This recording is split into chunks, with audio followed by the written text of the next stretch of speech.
What's up, everybody? Good to see you all this evening. Let's get this loaded in. Apparently, we're in an interception with a lab ship. Let me break this off for just a second. What's up? Is my chat working? Apparently not. Uno momento.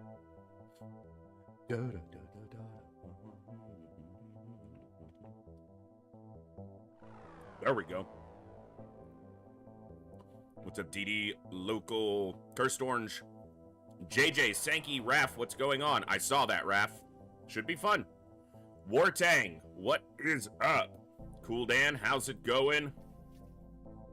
I have some orange slices. Piece of an orange for my stream snack. I baked some banana bread a little bit earlier because I had 2 bunches of bananas delivered basically at the same time, and one of them went really quickly and the other one still just getting ripe. So I needed to use the ones that were basically brown already. So I made some banana bread, and the whole house smells like cinnamon, and I want some so badly right now, but I'm waiting because I haven't even eaten dinner. I'll eat dinner after stream. I had a small meal this morning, which was amazing. And then just a small snack now, and then dinner later, and maybe, if it's not too late, a small piece of banana bread. What's up, Dev? Kazando, hello, hello. Just beat an XL Muton ship with only 1 human casualty. Currently in mid-game using plasma rifles. Nice. Have you tried orange glazed banana bread? I will. I have probably before, but I've always had, like, you know, store-bought. But I can make it myself. So I will probably do that at some point. But what I had for breakfast this morning basically tasted like cheesecake. Because I had some Greek yogurt with a little bit of honey. And about a 1/4 cup of blueberries. Some granola, some honey-flavored granola. And a little bit of vanilla extract. Oh, and some walnuts. That was really good. And okay. Whoever is in charge of marketing Greek yogurt needs to do a better job. My entire perception of it for so many years was basically just that you only ever heard about it. I only ever heard about it. I can't speak for any of you. I only ever heard about it in the context of when people were talking about diets. That's it. I never heard about it in the context of anything else. So my brain, subconsciously or consciously, always associated it with health food. It is. It's damn good for you. Like anything, in moderation. Don't eat too much of anything. 20 years. Could have been eating that shit for 20 years and loving it. What's up, Matthias? Hey, Cool Dan, you're allowed to think that. You don't like cheesecake? That's okay. Sometimes people are wrong in life, and we have to accept them with their flaws. You're one of those people.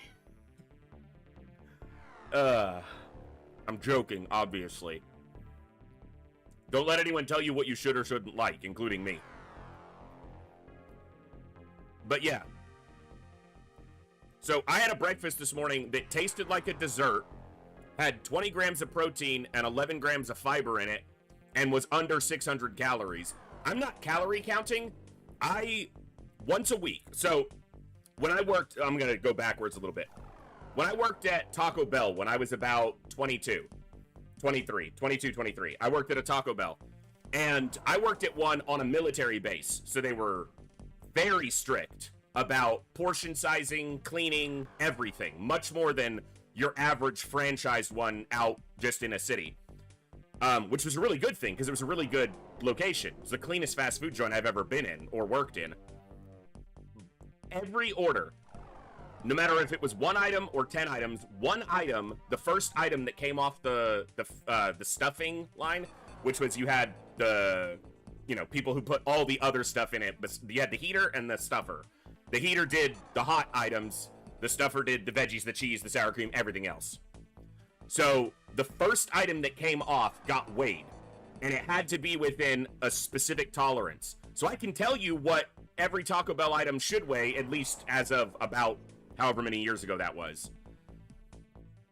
So we didn't weigh every single item that went out, but we weighed one item of every order, or depending on the manager, at least a couple items every hour. Like every half hour you'd weigh it, just to make sure everyone was staying on track and not overweighing or underweighing, underfilling items.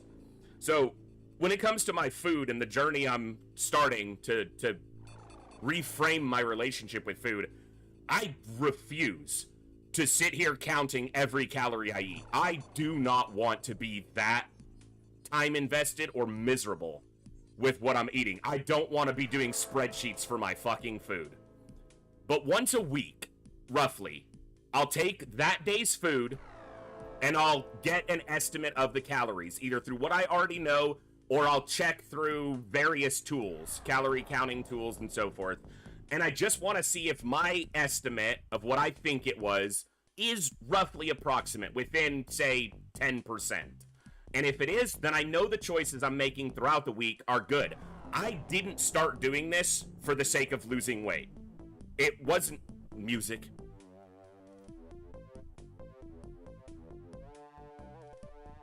I didn't start doing this with my diet being the focus. In fact, I wasn't even looking at my diet or my food intake when I started this process. I was looking at my sleep. And obviously, like most of you already know and are going, you're an idiot for not knowing this, what and when and how much I'm eating was massively impacting my sleep. Not entirely. I still have restless nights, even over the last 3 weeks. Insomnia has been something I've lived with for so long, but I'm managing it better now. And that's awesome. I know how to recover from a sleepless night way better than just pushing through it or binging through it. So my diet has become a bigger focus, and you guys know, because I haven't shut the fuck up about it. Basically, every stream has started like this, and it's probably going to continue.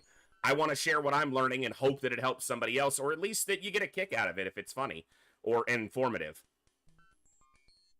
So once a week, I'll take a day's eating, get a calorie estimate on it, see how close I was, and it's been pretty good. Okay. Before I started doing this, and maybe I don't look like it, I'm not a huge guy, but I'm not tiny. I got a little bit of a stomach. I'm trying to get rid of that. That's the most of me you guys have ever seen. I'm not a huge guy, but I am overweight.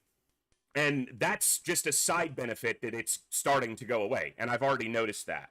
But it wasn't the focus. But previous to this, there were days when I was literally eating 5,000 calories a day and not blinking at it. My average was probably 3,500 calories or more in a day. And not a small amount of that was 5 sodas, which is like 1,000 calories nearly itself. And all of it just carbs, sugar, which are not evil, just not that much of it. Also, ton of sodium. Now I'm probably around 2,300 calories most days, which is great. That's about where I want to be. I don't feel sluggish after that. I don't feel like I'm missing anything, but I do feel like at the end of the day, my body's doing a little more work, and that's good. It's using what I have extra and starting to get rid of it. So again, it wasn't the goal. It's just a good benefit of making better choices. Instead of snacking on chips, I'll have an orange. I know that sounds so pedestrian, but fuck if it doesn't make a huge difference really fast. And there's an amount of heartbreak in me that I didn't know 10 years ago and could be sitting here in much better shape, much happier, much more in tune with what I need, taking care of myself more. But I started now. So you can start now too. Doesn't matter if you're 19 years old or 80 years old. If there's any 80-year-olds watching, say what's up. But, small things. I'm so undisciplined when it comes to my life.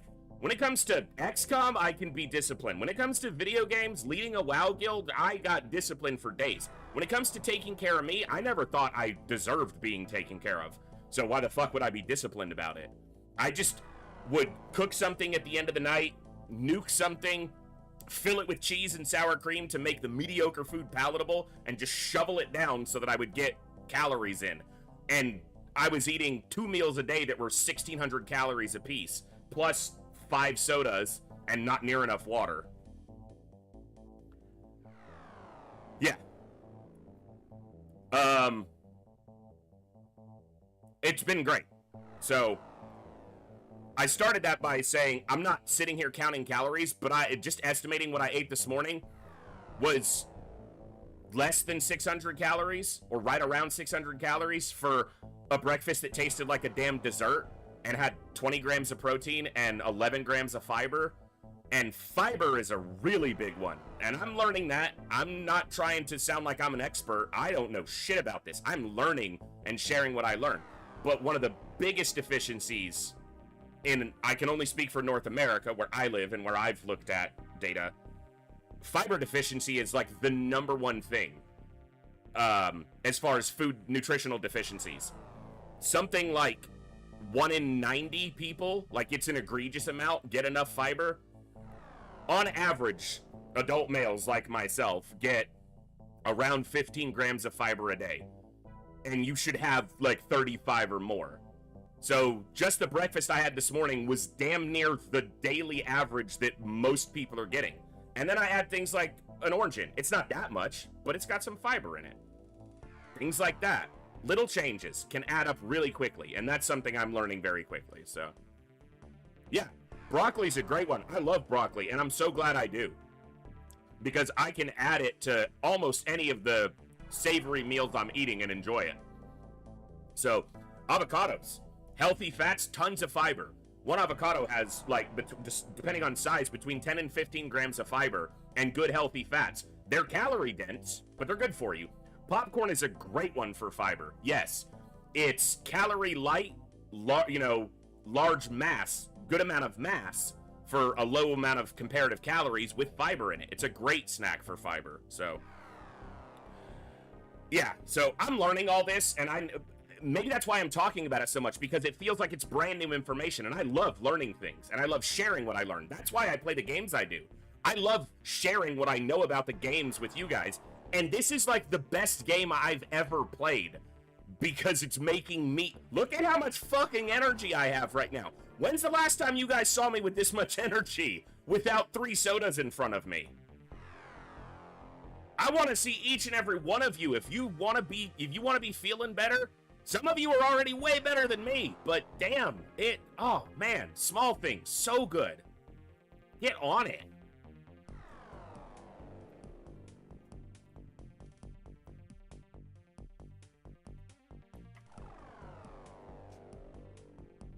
And not everything has to be great. Not everything, okay, I'm gonna say this, and I'm not the first person to say it, but I'll say it to my little audience here.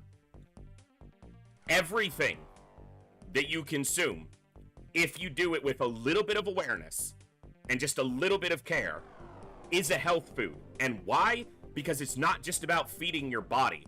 If I cut out everything I enjoyed, I would be a miserable piece of shit right now. I'm still eating cheese on some of my meals, just not all of them by default. I had a breakfast this morning that tasted like a dessert. I just baked a loaf of banana bread. You don't have to cut out enjoyable things.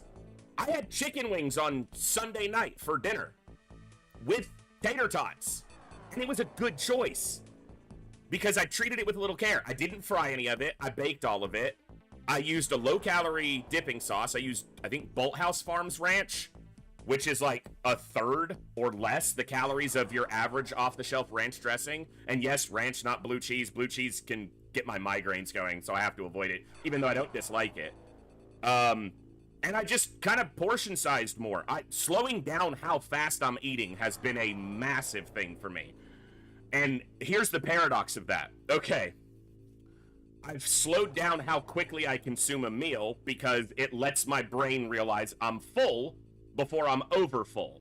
Again, I know all of you, or a lot of you know this, it's nothing new, but just pausing in my meal occasionally, taking a little bit longer to eat, that helps. The problem is now I'm making food I actually want to eat. In the past, I was making food just because I needed to eat.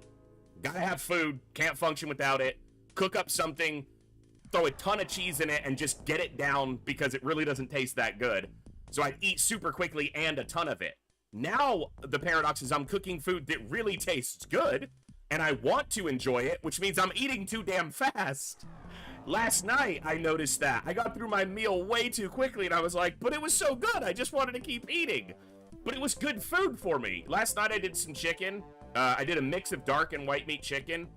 I prepared a bunch of it the other day in the crock pot, and I did it with just some simply seasoned rice and some green beans. And it was just good, but I wanted to eat it so fast, I was done with it in like 9 minutes, and I was like, where'd my food go? I thought Gibbs stole it. So slowing down, but also incorporating that the time I'm eating is not the only part of the meal.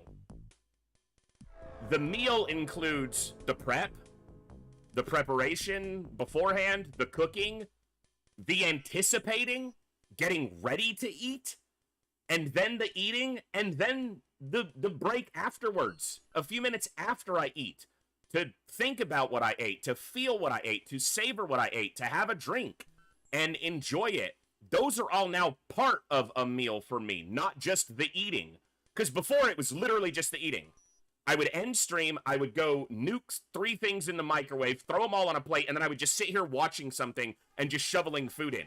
The food I wasn't even paying attention to what I was eating. I was just eating it to get it eaten.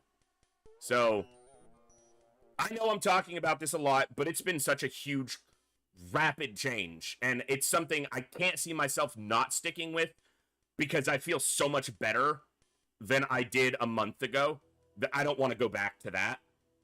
So I'm probably going to keep talking about it. And I hope you guys will give me the, the freedom to talk about it occasionally. And if I learn anything that I think might help somebody, I'm going to share it. And I'm always going to preface it by the fact that I'm not an expert. I'm just a fat guy trying to take a little more control before he hits 40, which is only a year away. So, enjoy an orange with me. Let's get to some XCOM. Good morning, good evening, good afternoon, whatever time it is for you, wherever you are. Ladies, gentlemen, and everybody else, thanks for being here. I'm the voice, and this is the Echo, where everybody has a voice. That means me, you, our games, our characters, our stories, our heroes and villains, successes and failures, the ups, the downs, the good, the bad, the wins, and the losses in all things sci-fi and fantasy, particularly and especially gaming. This is a place where we come together to enjoy those things alongside challenging gameplay in a chill environment as part of an awesome community of amazing people. That's each and every one of you. Whether it's your first time here, whether you're a long-time regular, whether you're a lurker or a chatter, whether you recently returned to the stream, stumbled in by accident, got here through a raid one day, found us on YouTube, or are tuning in on the YouTube side live. The time you guys choose to spend here, it's pretty awesome, it's pretty amazing, and it's extremely valuable to me, so thank you very much for that. And thank you for all the ways you guys choose to support the stream, the channel, the community, and me, and give me the continued opportunity to create this space, curate this experience, and share some good times, good vibes, and good games with a great group of awesome people. Today, we are continuing our XCOM UFO Defense Hard Mode Expansion Mod Campaign 3 Superhuman Iron Man playthrough. We are in late September of the in-game time, and yeah, the fights are getting real. We lost some soldiers last time on a difficult night mission, and a couple other soldiers here and there, but that's the way war goes, and we're just gonna do the best we can with it. So let's jump over to the game. Also, I'm gonna keep harping on about this. I'm gonna keep reminding you guys because it's big. Bam! Operation Echo starts less than 2 weeks from today.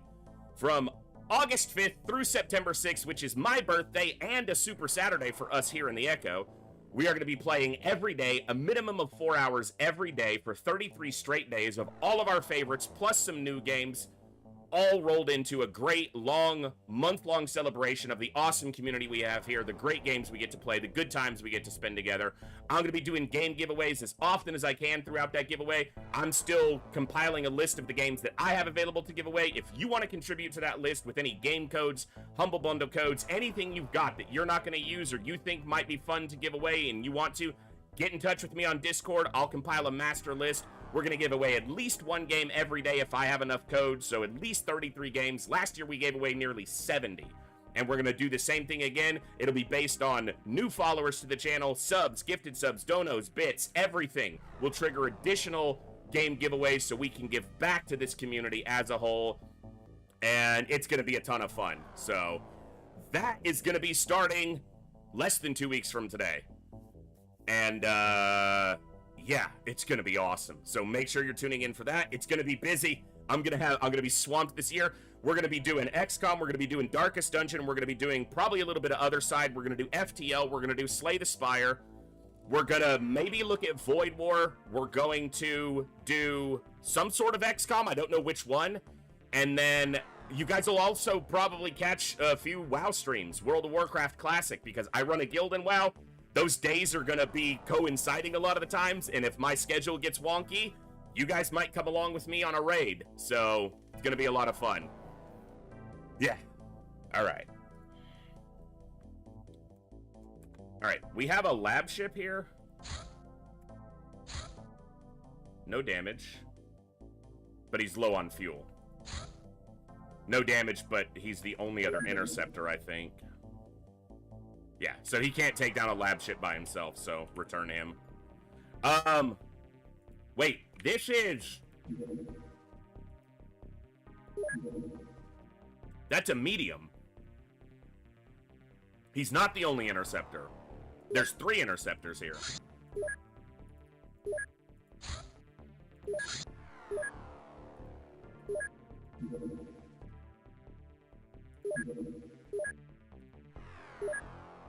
I can't hit this medium right now because it's going to be... Unless they can get up there really quickly. Let's take a look. Sky Striker 2.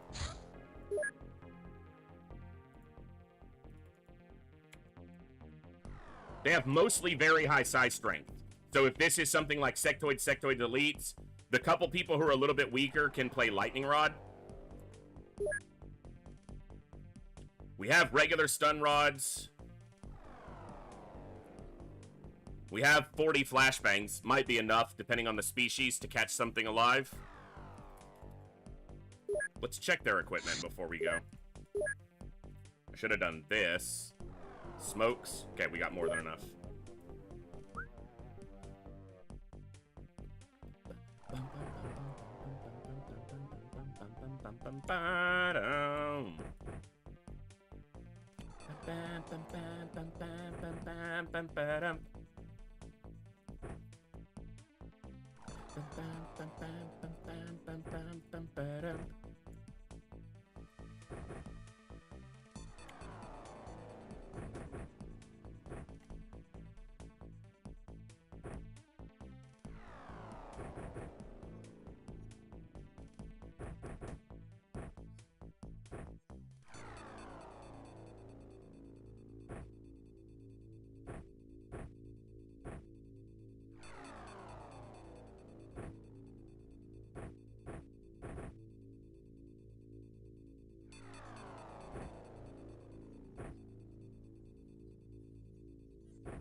Okay.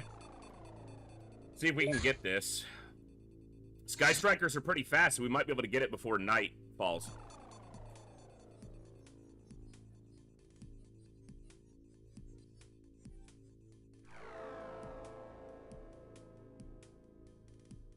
Yeah, Hair, it is. John Wick is a violent movie for sure, but the first one is a great movie. The second one is a good movie. The third and fourth one are fun to watch, but they don't hold the same quality as the first one. So...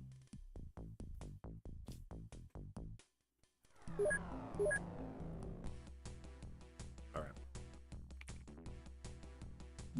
Oh, we're gonna get that in the day. We're gonna get that in the day. Okay. This is dangerous, but...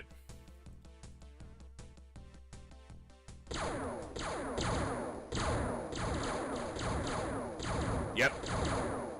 Lost one. We did down it, but we did lose an interceptor. But we shot down a lab ship. Because I might go after... And I didn't necessarily need to shoot it down. But now I have the option without having to be concerned about it despawning. It's in that universe, TNT, but I haven't seen it myself yet. Got a mosquito.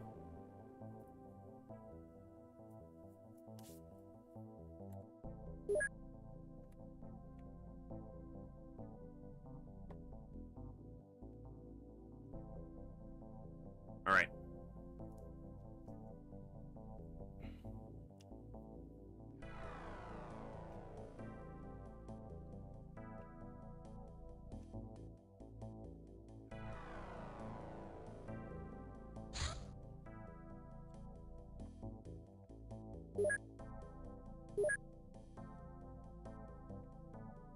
Okay.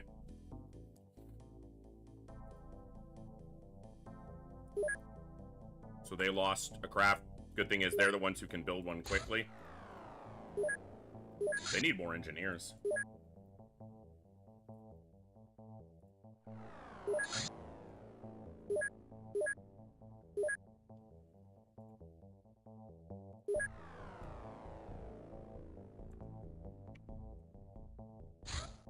Okay, we got it in the daylight. Let's see.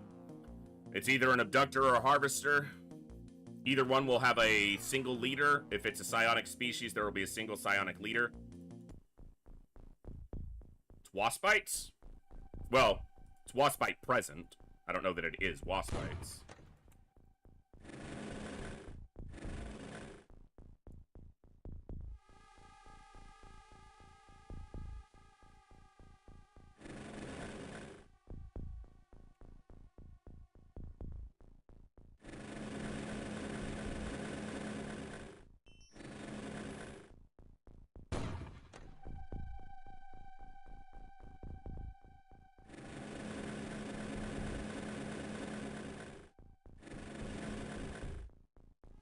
Looks like it's probably waspite primary.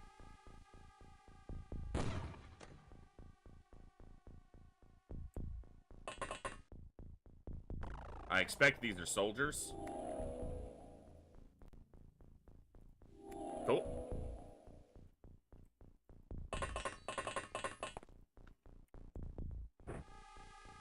It is daytime. You can tell because look at the distance that we saw this guy at. Your daylight vision of XCOM units is 9 tiles. So we wouldn't have ever spotted him if it was nighttime.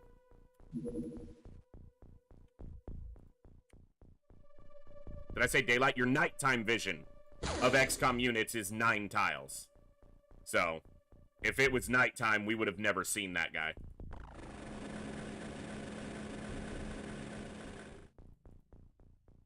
The game has variable lighting levels for different times of day when you're in the gradient between night and day, but it only has 2 statuses, either dark or light, for vision purposes. So,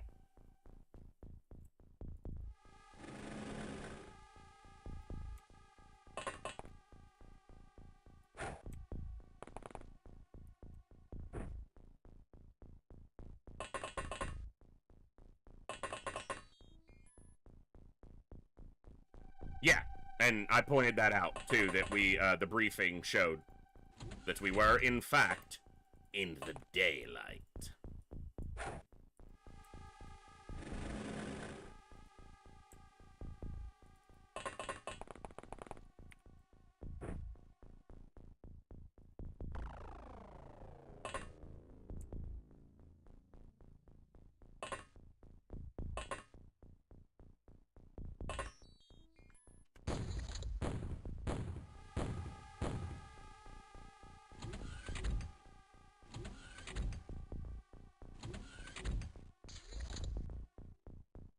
The expectation is abductor, because harvesters are extremely rare, so.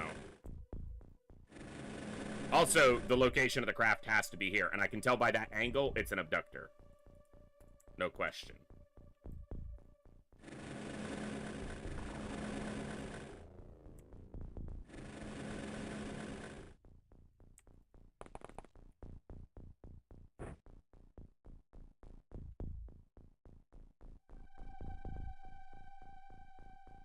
Have a good lurk, Matthias.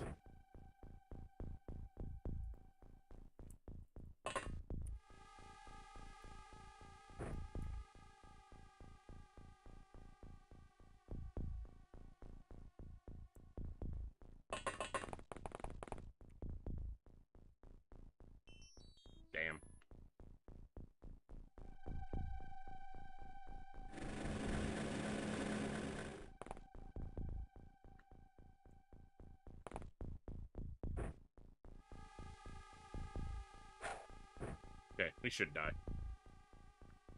We're just gonna make sure this is all clear.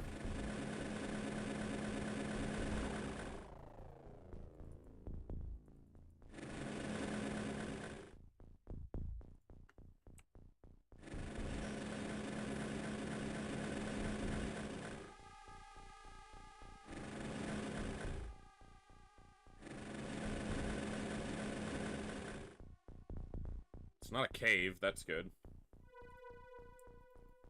This one is to the north of me.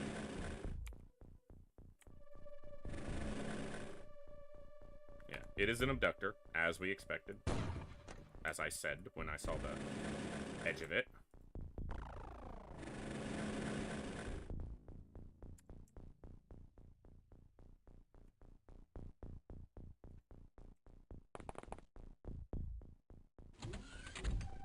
Radioactive, radioactive, whoa, whoa, whoa, whoa, whoa, I should totally check them. They're just soldiers. You just got wrecked. Totally died. Deep in your face. Missed a 98. Alright. It sucked. Straight from inside. I'm waking up. Ooh, downed him with a rifle shot. Very nice. I feel it in my bones enough to make my systems blow. Welcome to the new age. To the new age. Welcome back to the new age. Whoa, whoa, whoa, whoa, whoa. Radioactive, radioactive. Whoa, whoa, whoa. Did get him with the first one. That's surprising. That's why I threw a second. They have better under armor than directional, so often the case that they survive. Uno grenado.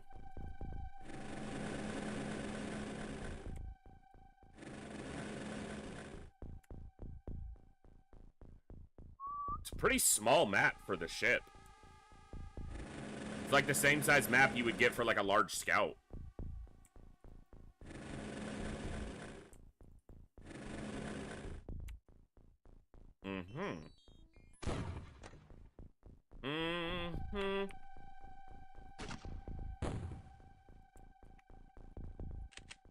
Alright.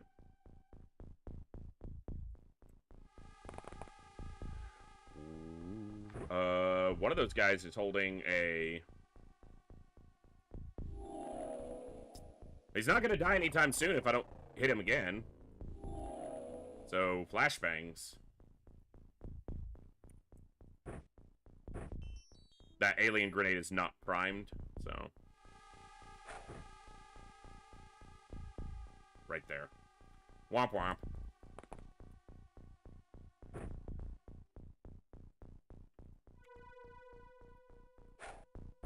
Good throw, right in front of him.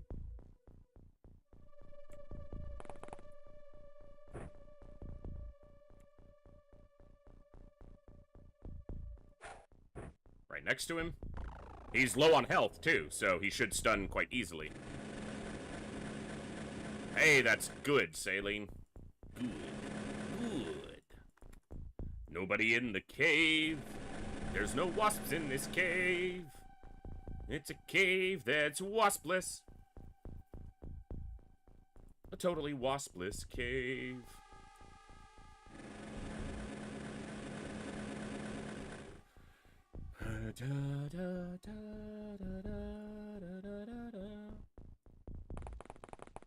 Is it a cave of wonders? I just know it's a cave of not wasps. It might be a cave of wonders because it's waspless. That's wonderful.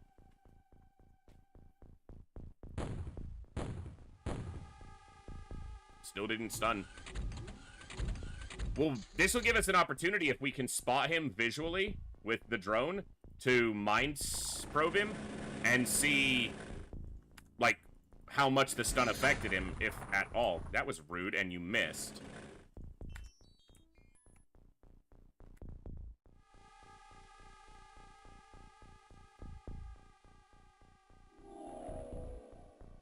Got about 12 points of stun damage on him. Soldier. Hope if I click on the target. Probably.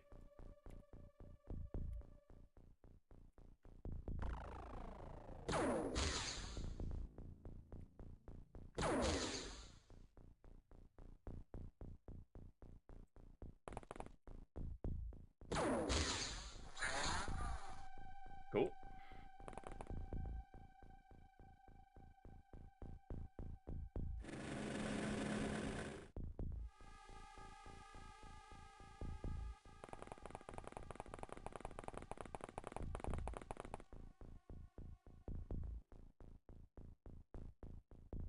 Hey, there you go. Good to stay positive, even though it's not a fun situation to be in.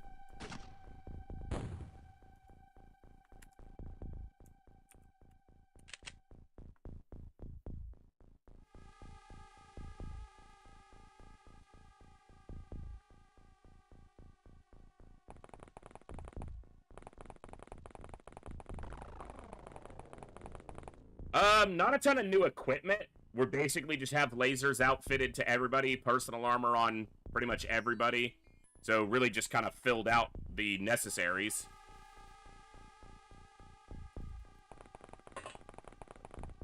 We have hyperwave decoders almost done. We have lab ships, or psi labs completed.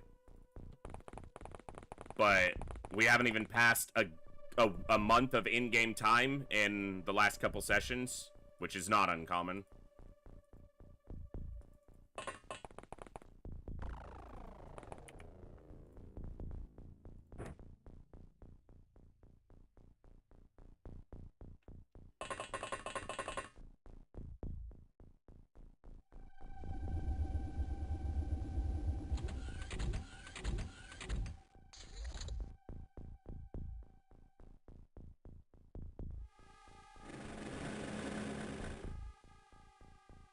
Expect that's a soldier.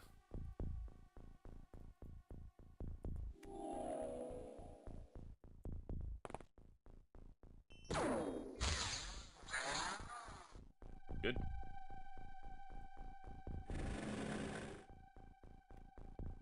Where's our other friend?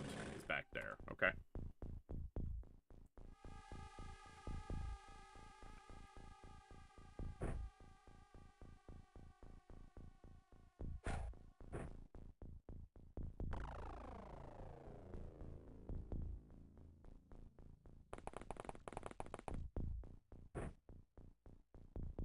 Moved too much, didn't I?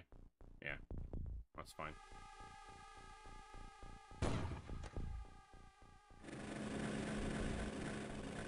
Yeah, I need, that's why I'm looking to try to capture this engineer right here, is because I need live engineers.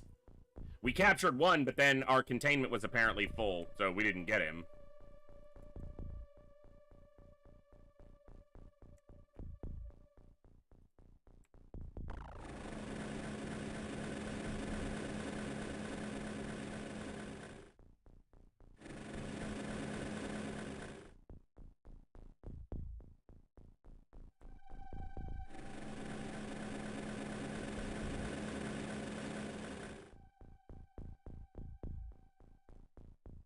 Hyperwave decoders are already built. Engineers are for basically all of the research we need to do. So in hard mode, the research tree, I'll show it to you because I should have it here. Yeah. So every one of those green boxes requires an individual interrogation of an engineer. So every time there's a green box, you have to interrogate a live engineer. Every time there's a blue box, a navigator. Every time there's a red box, a medic. So all of those green boxes require engineers. So, yeah, there's a lot.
have to get rid of that before I forget about it, because then he'll get knocked out or something and drop it at his feet and kill himself and everyone around him.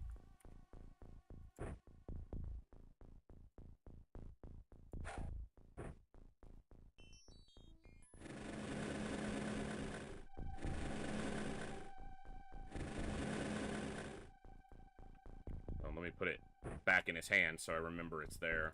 Or hopefully remember that it's there. The number of aliens on this is around 20-ish. So let's see, we've killed 7, 8, 9, 10, 11, 12, 13, 14, 15, 16, 17, and there may be some up here that I'm missing. 18, 19, 20. Yeah. I think that's roughly what we're looking at.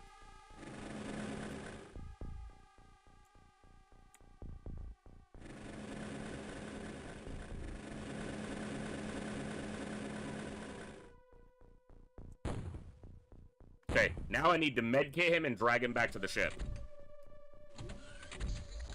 Because he has one fatal wound. It'll take multiple turns to kill him, but we'll be here for multiple turns, because I ain't rushing into this death trap.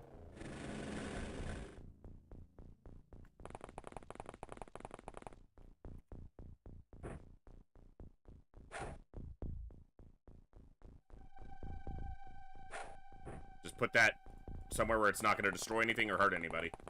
Let's get it out of the way. Whoa, whoa, whoa, whoa, whoa, radioactive, radioactive, stuck in my head, right down inside.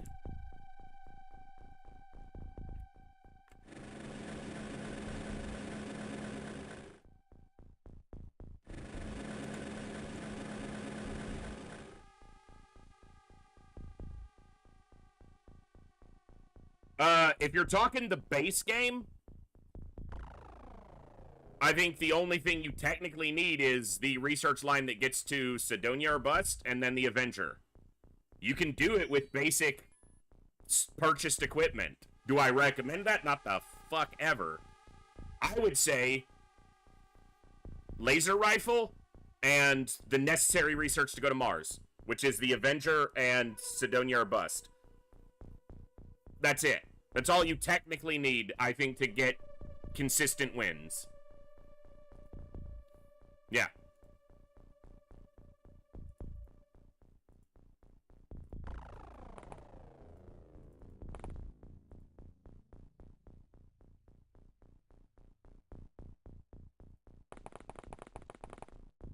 In hard mode, there's a lot more to it.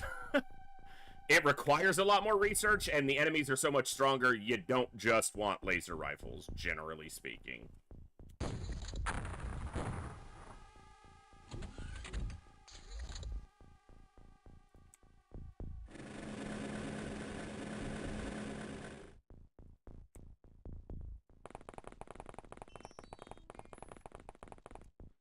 Hello, Mr. Engineer. I shall be your escort back to the craft.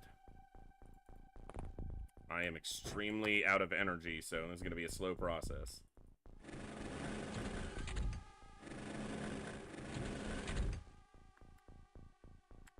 I bet that one's an engineer. Ooh, he's a medic. Ooh. Medic and a soldier.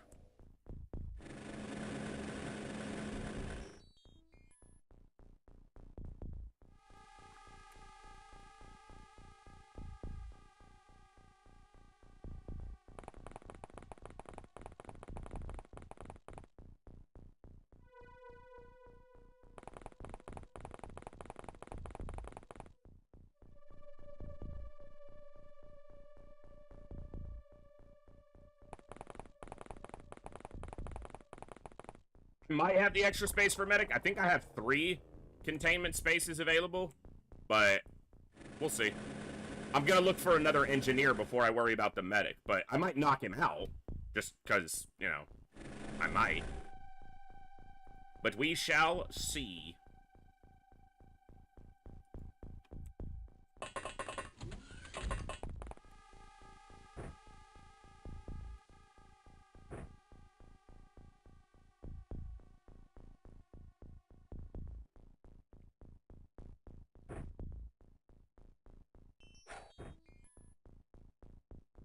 really bad at that.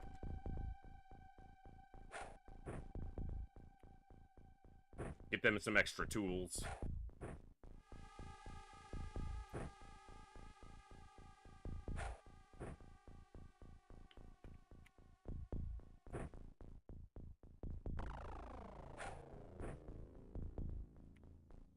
Yeah, mind probes aren't exactly a psionic item in the fact that they don't, you know, do anything.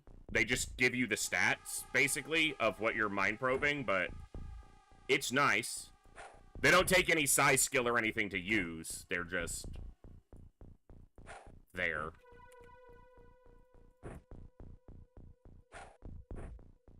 Okay.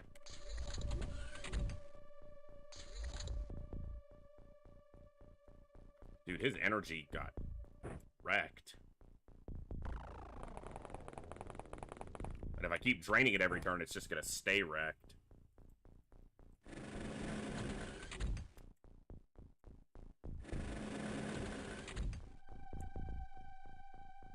Let's see. Not you, the other fucker.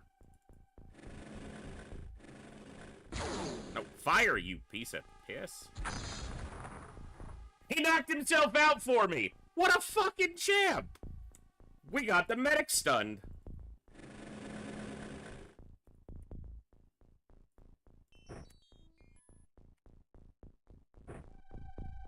He's playing for the other side. Little did the scumbags know.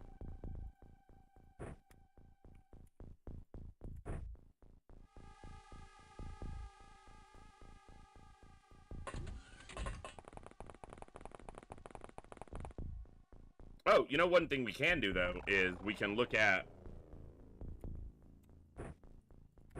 the stats of a superhuman waspite soldier. So yeah, they have as much under armor as front armor, better than their sides or backs. Not a ton, but stacked with 70 health, and they do have some resistances. You can see their accuracy is far better than the average new XCOM soldier. Great reactions. 74 is absurd. And, yeah. Not too weak either, and good size strength. So, high bravery too. 90 bravery. Looks like about, yeah, just over 70 time units. High energy, super high energy.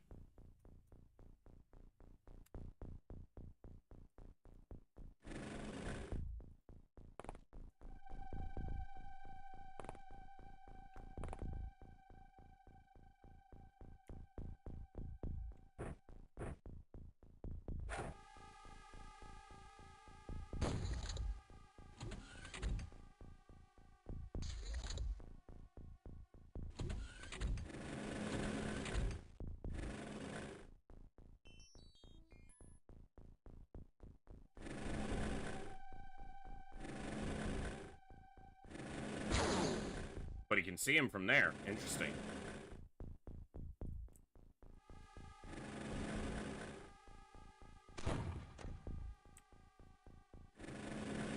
That cuts mutual vision.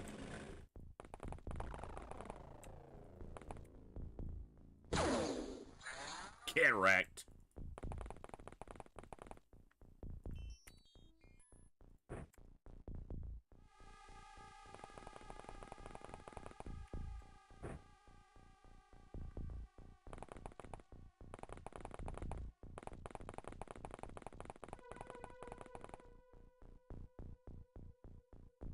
A lot of bad guys in there.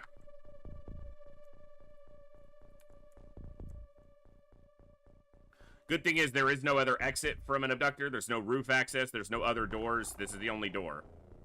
So, we have them in a very tight choke point, essentially.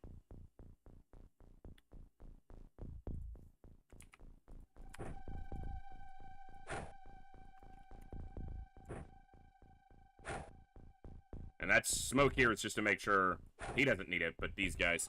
Someone walks out and moves this way before I kill him, doesn't see them. So.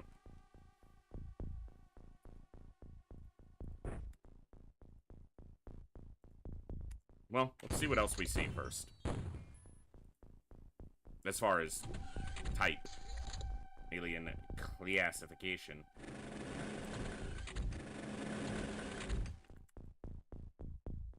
just on the other side of the door. You know what? Alright. What we got? Another medic. I don't need that many medics right now.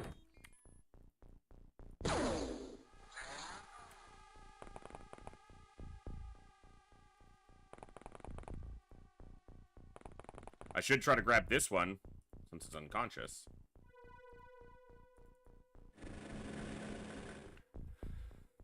Alright.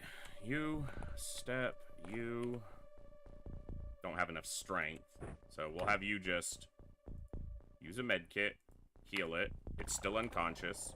We're not gonna give it stamina back. Oh, shit. I should have done this, though.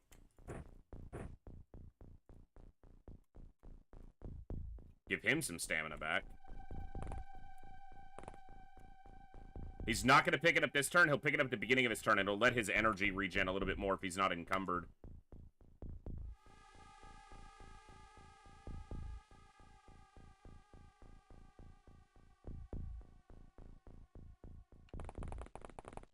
We're actually going to have Moose come pick it up. Because he's one of our frontliners, so I want him to stay near the craft.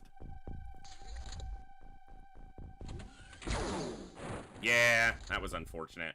It was a risk I took by going all the way to the other door, but there was a chance that the table would stop the shot, and it kind of did. It's just they blew right through it.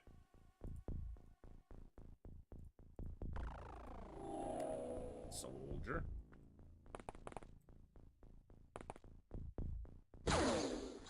Like I said, we have him in a pretty precarious position. They have to come through 3 doors to ever get to me.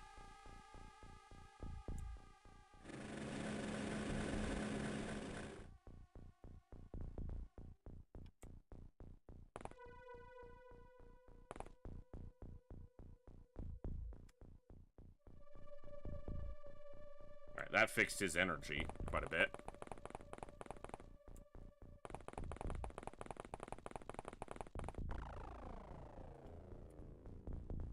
He's not the strongest person, but he's not going to have a whole lot to do this mission anyway, so we'll just walk that back to the craft. Make sure nothing's going to get through the doors without me knowing, but make sure they have smoke.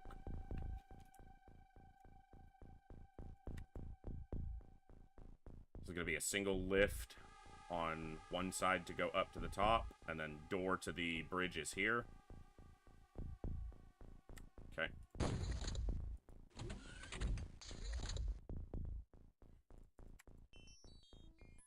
Probably upstairs.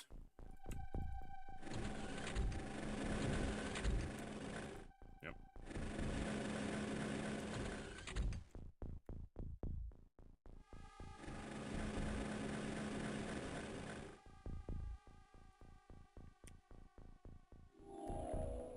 Soldier. Okay. Well, as long as he doesn't run, he'll get him back in a couple turns. Without too much issue.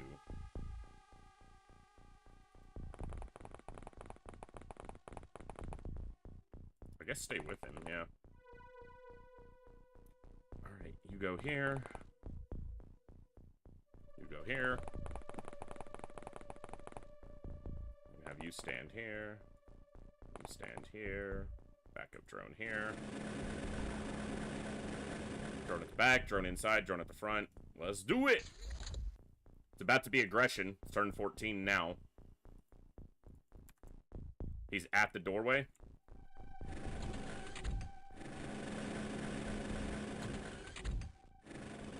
Looks like the medic again. It looks like he has a small launcher. Oh, that's an engineer.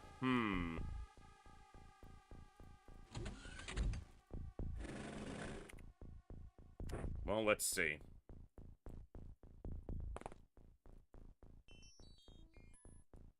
That's what I figured it was going to tell me. Hey, don't hit the engineer.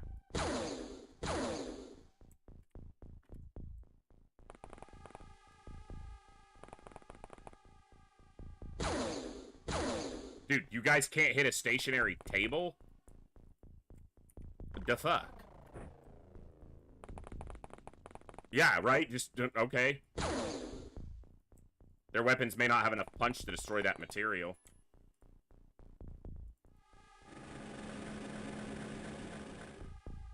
I need to block this door, because if he opens this door and somehow still has enough to shoot, he would probably kill a bunch of people. If he's got, like, an Illyrium bomb.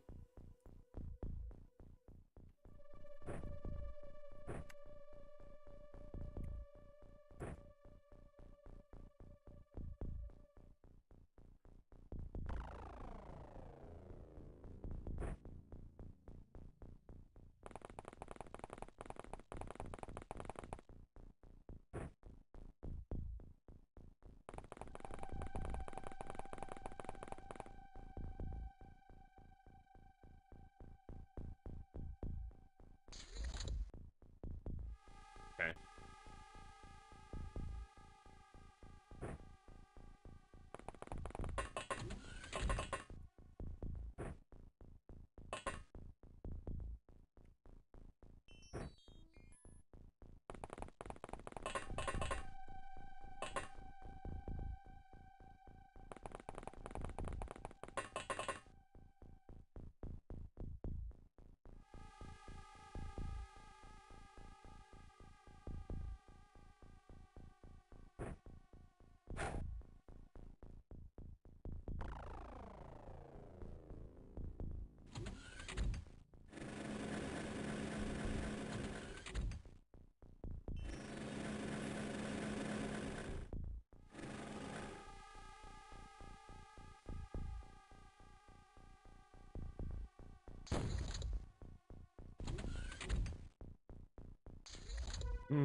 Just inside the door? Tell me you're the soldier so I can just kill you. You're upstairs, you're not there. That's the soldier.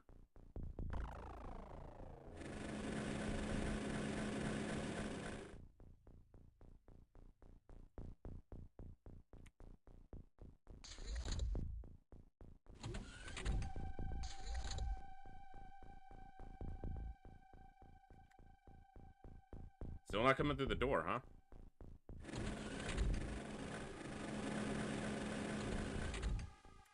That's the engineer.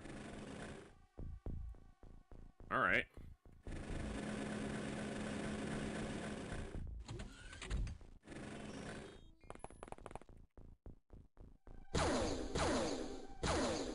Doesn't look like our weapons will do enough damage to that. If I kneel, can I throw over it? I can get past it, apparently. Yeah, just past it. Alright, well, something.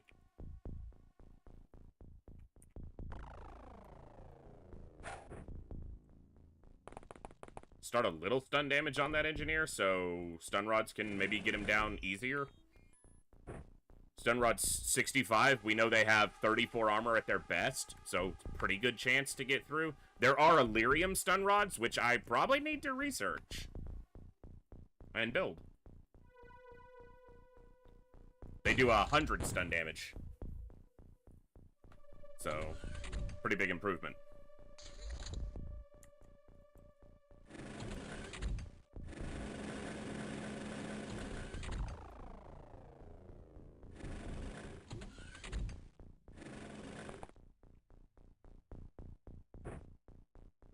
You've gotten a lot of kills. Hold on. Let's spread the kills out just a bit.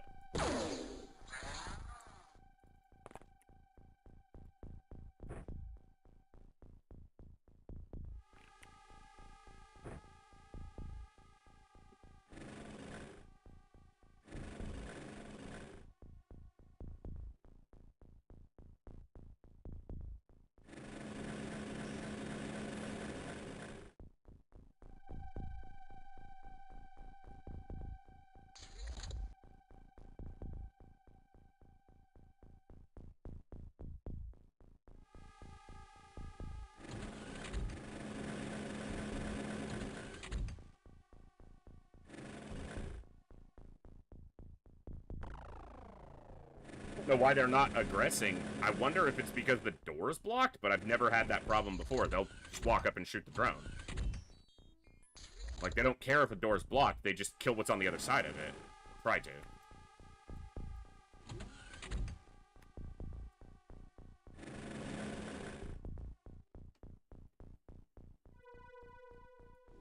Just a soldier.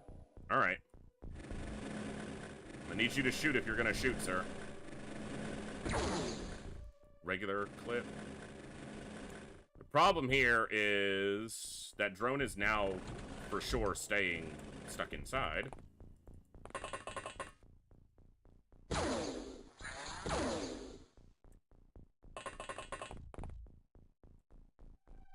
Can't make that door. Make the foot of the bench, though. They might not be able to see him there because it's taller than this, as we witnessed by not being able to throw over it. Our guest is still napping.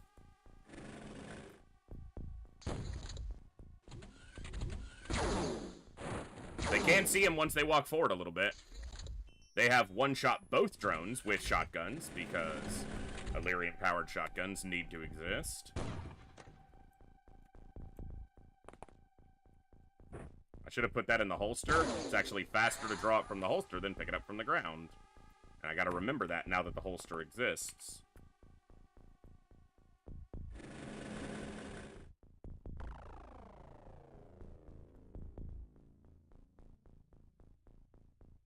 That's probably one there, actually. Okay. We need you to come around to the front.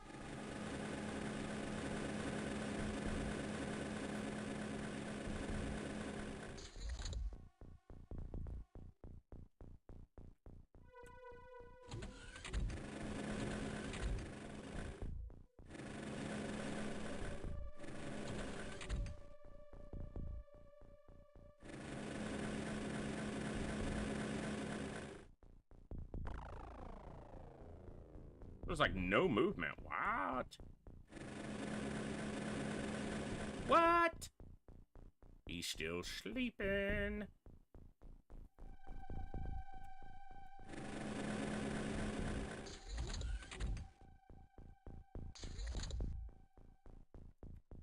There's the movement. They woke up.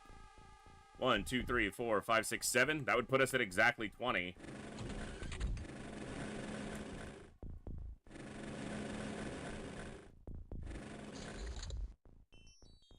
Didn't hear a door, so no one came through. All the movement was upstairs.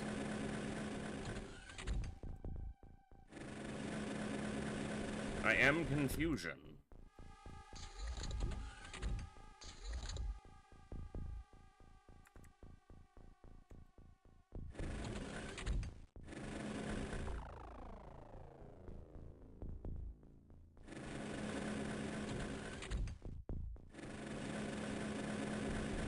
They're gonna make me go inside the ship kind of recklessly.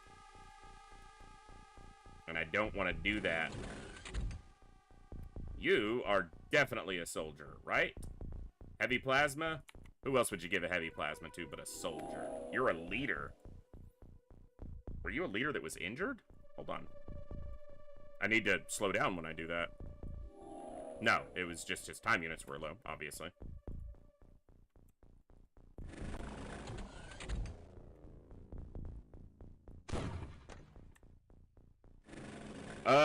A leader's a good thing to have. There are some research things tied to leaders. I did not mean to step all the way in there.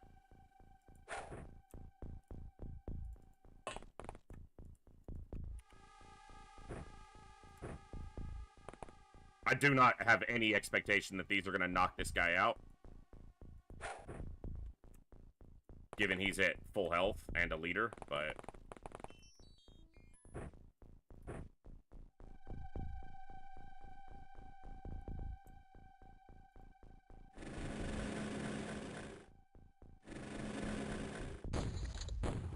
that one hit him, at least.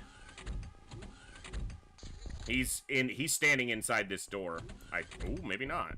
I thought he moved forward. Looks like he moved back. Like a bitch. He's right there, probably around that corner. Okay.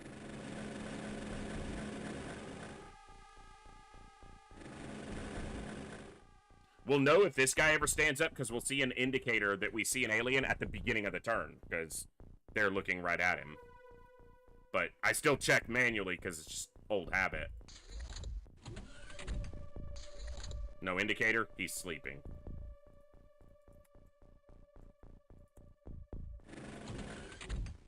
That's so weird. We are on turn 28.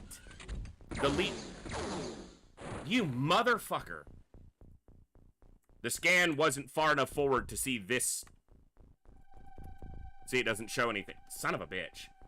They're not aggressing. We're already 30 turns in, basically. And they're just staying in their damn ship.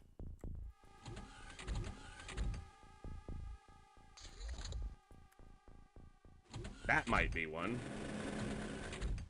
Probably the leader.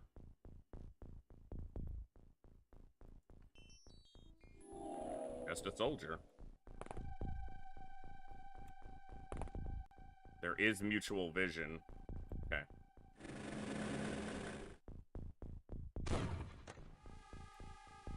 Last instant smoke we have.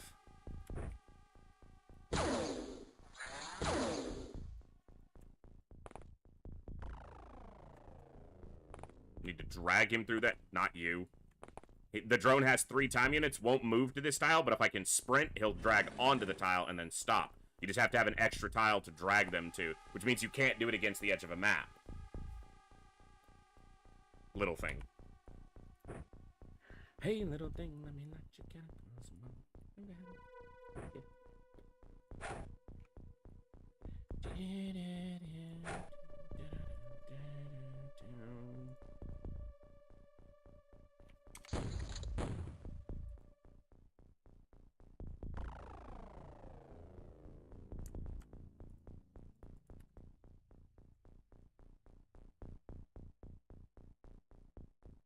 I haven't, previous to this, run into a long stretch like this where the enemies are essentially refusing to exit the craft. Other people have talked about running into it somewhat frequently.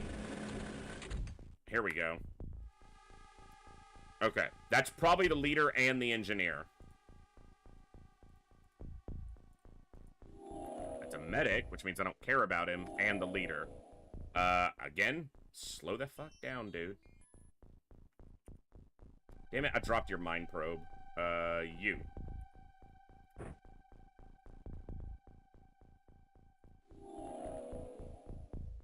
Did about 20 stun damage to him.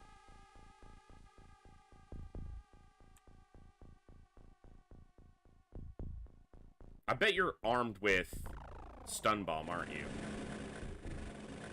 Come on. Show me. Show me your stun bomb. Okay. He can just make the door.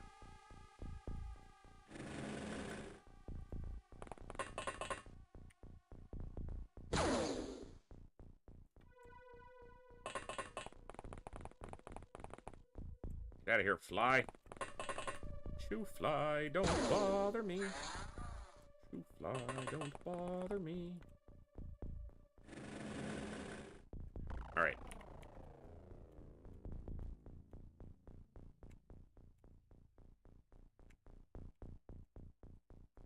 Yeah, can't mind probe again. I wonder how much stun damage that shot did to him, because it would have probably hit him.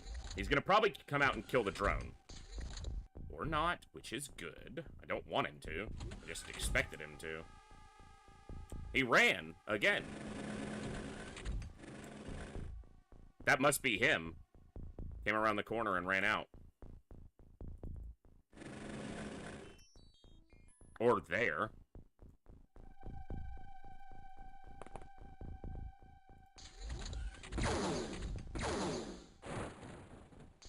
Now we don't have a drone.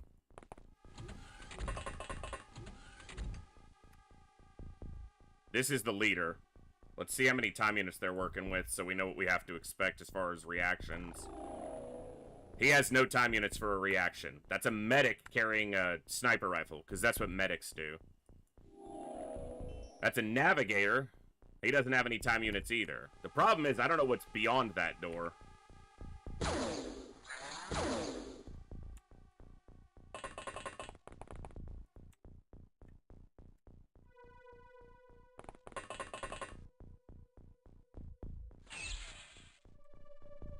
That seemed quite effective.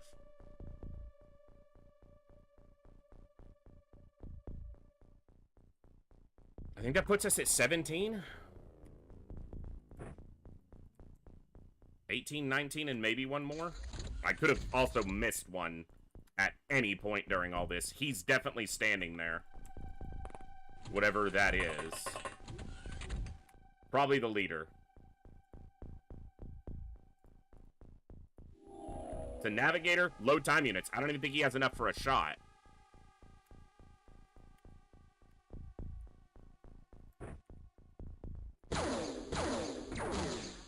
He had enough for a shot. Thankfully, it didn't kill me. That must have been exactly enough time units for a shot. He must have 0 right now. It only takes him 21 for a snapshot. Okay, so now we know. Thankfully, we didn't die. How wounded are we? Okay, pretty wounded. Let's get the med kit over here.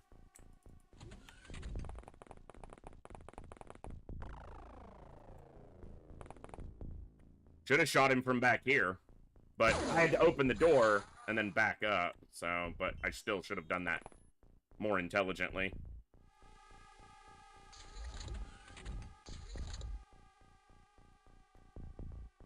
Oh, he's right at the door.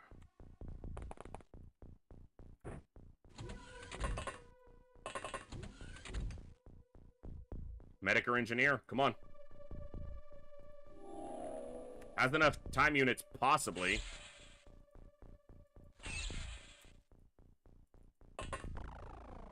He might shoot someone coming in at him. Not you, you don't have enough time units. And you're hurt. Well, maybe you're the one for the job, then. It's probably a stun bomb.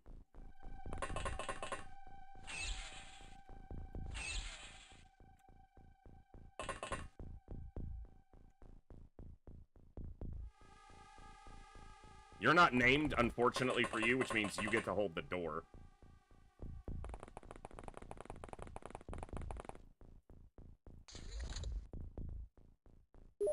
He's not dead.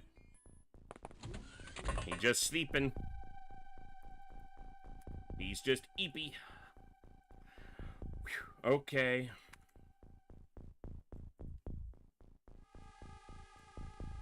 Cherry back out.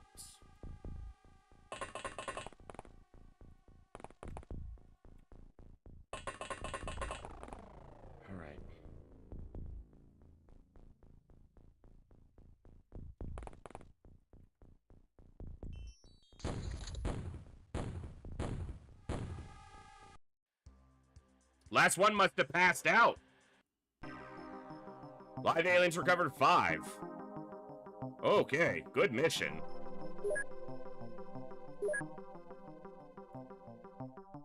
A leader, 2 engineers, a medic, and a navigator. I'll keep the engineers first, and the leader, and then probably a medic. Because I think I have navigators.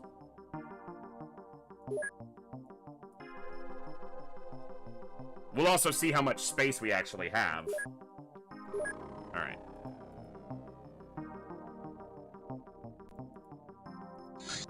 Okay, I just have the 2 spots. Do I take 2 engineers or take an engineer and a leader? Engineers are more common than leaders.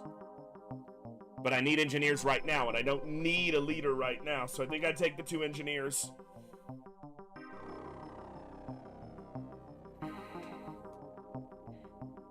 Yeah, I take the 2 engineers. It's gonna tell me no containment space.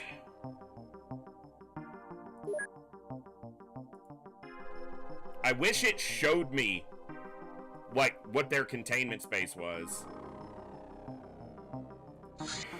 Like, if I could filter out crap, but that's fine. We'll sell these.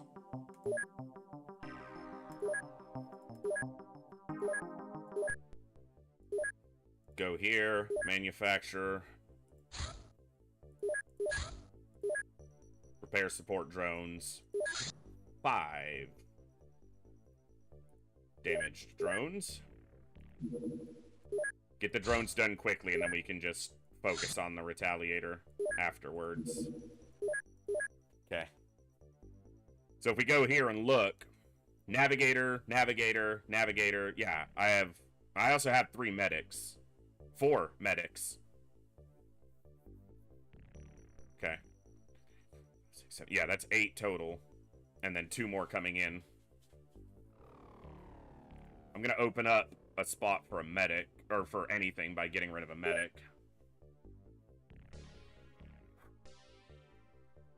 Retaliator is the upgraded Interceptor.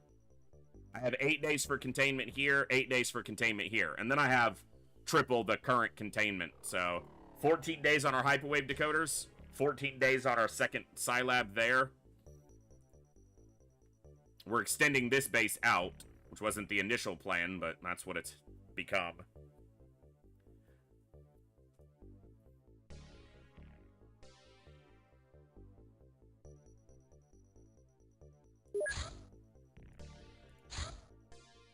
Right, alien alloys are coming in. Okay.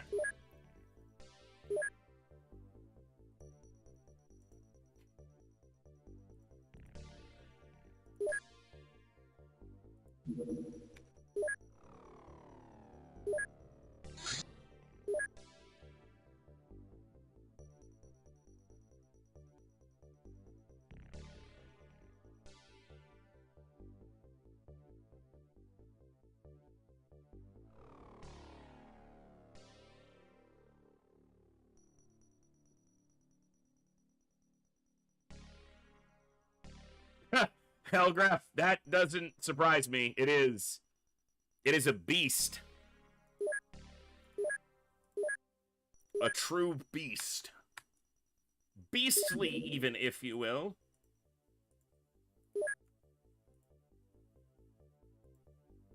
Land in the daylight, you bitch. It's not going to be a daylight landing. No, that's in the night. Stare into the night. Night. The night. The night. Stare into the night. Beyond containing, are you gonna remain a slave for the rest of your life? Stare into the night. Yeah, it's a big jump, Hellgraph. It's kind of a stupid jump. It's like in Enemy Within, you know, Impossible is a substantial jump up from whatever's before it. Brutal? Brutal is Long War. I don't remember what it's called in the base game. Yeah.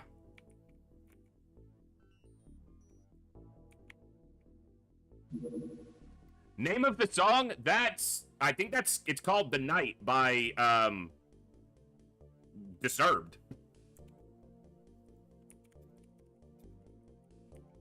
Yeah, The Night by Disturbed. Off of the, I think, is that their self-named album, Disturbed? I think it is. No, it's off the Indestructible album. That's right.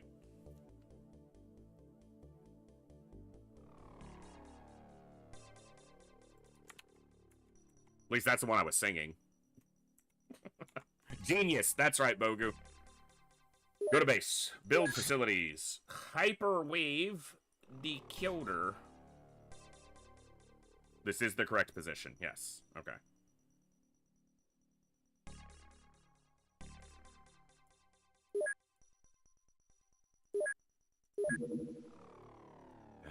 Beyond containing.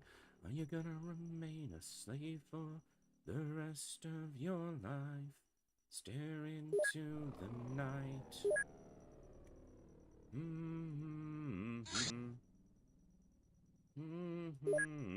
Hey, he's gonna land again. Silicoid corpse. The core of the creature is extremely hot, giggity, and seems to be the basis for a digestive system. Its unique muscle system has tremendous power and speed. No. Its rock-like skin is not harmed by fire or incendiary ammunition.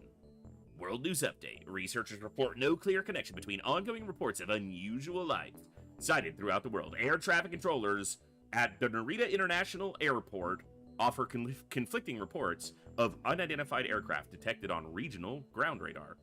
Rioting and religious frenzy follow in invaders' wake. Defense agencies worldwide dust off the plans they never thought they'd need. Australian Parliament recalls members for closed-door meeting. Alien attacks presumably leading topic of debate. Spanish firefighters baffled by inexplicable blazes setting large chunks of woodlands ablaze. You said blazes and ablaze, and it sounds repetitive in the sentence. Some report citing strange purple rocks sliding about the scene, swallowing up more stone, but none have investigated. These are updates that were added in by Hellraiser just as lore building. Every time you do an autopsy, it kind of just adds to the lore of what's happening around the world. So, I like it. It's a cool inclusion. Because you can click right past it if you're not interested, or you can get some more lore. Alright, he's going to land.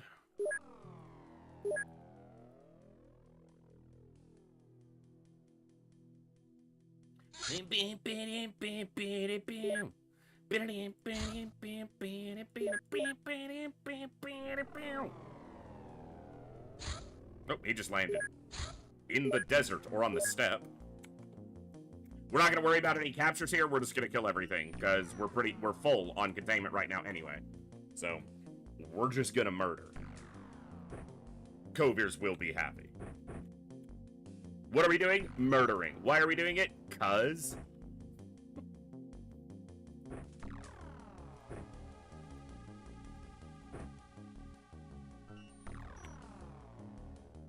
What do we want? Murder! When do we want it? Always!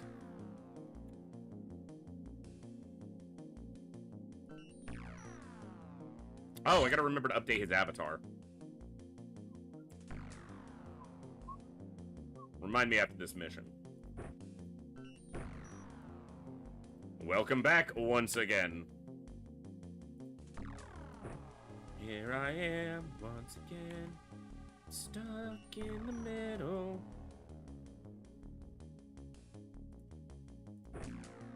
Leads me into another stone. Stuck in the middle with you. Clowns to the left of me and jokers to the right. Here I am, stuck in the middle with you. Cassindo. Ooh, alright. We will kill. Well, we know the ship's not over here. And it's not over there. Ship can basically only be right there. I haven't even stepped out of my craft, and I can tell you where theirs probably is. Uh-huh. Your mother was a sectoid. Yeah, you've shot 3 times now, so... You blew your wad. You didn't, though. Ah! I'm a survivor. I'm gonna make it. I died. I didn't die. Fuck you, too! Get wrecked, kid! You suck! Survivor drone! Get owned!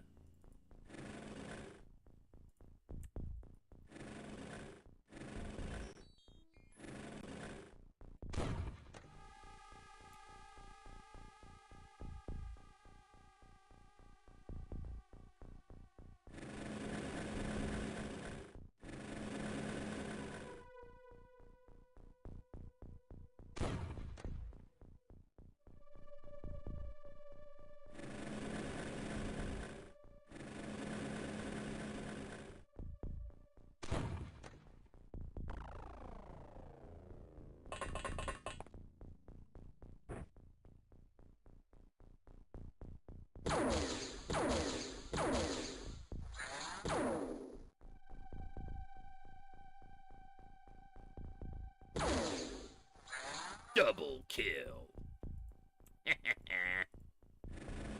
How's it feel to suck?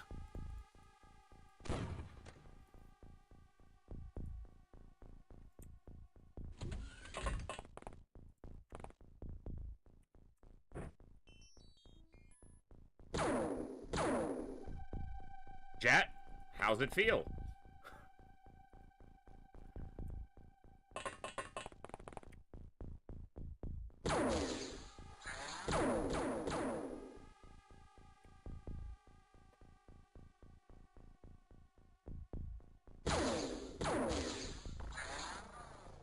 What a great shot.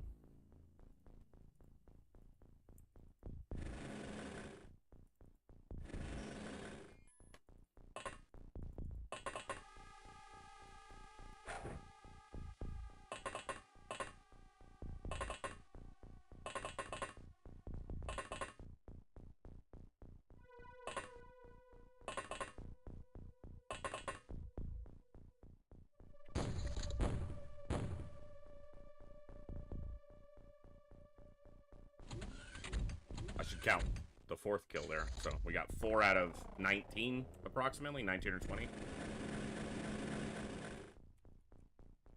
You guys are kind of spread out. Really not fair to my Rocketeer. Fun shot. What are we doing?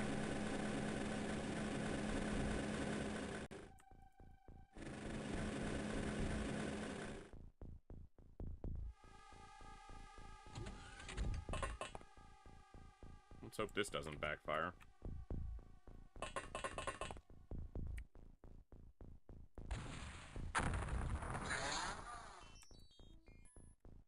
Three hits. That hit that guy, yeah. And it may have hit another one standing over here.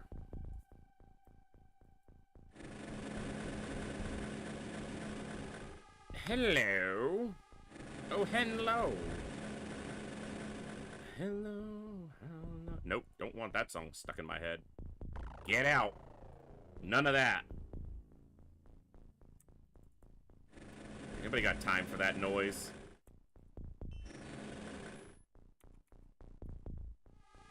Ooh, sneaky. He's a snakester.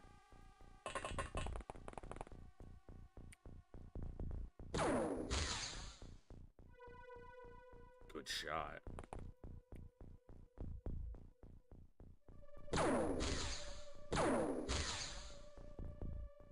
Well, these ones spawn, like, they'll spawn inside the caves and stuff on maps where there's not a building. They'll get spawn points assigned to them inside the terrain pieces, just in open caves. Hey, Thorsnor. What's up?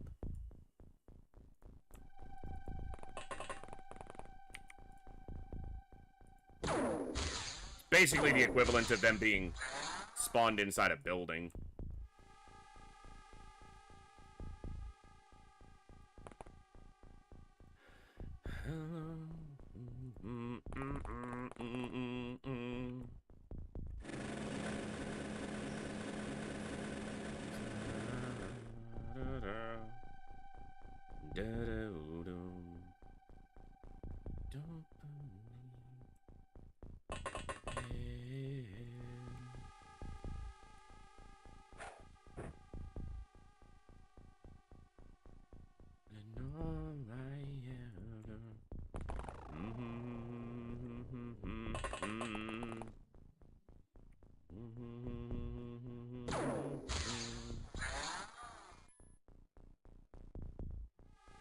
Take it on the other side.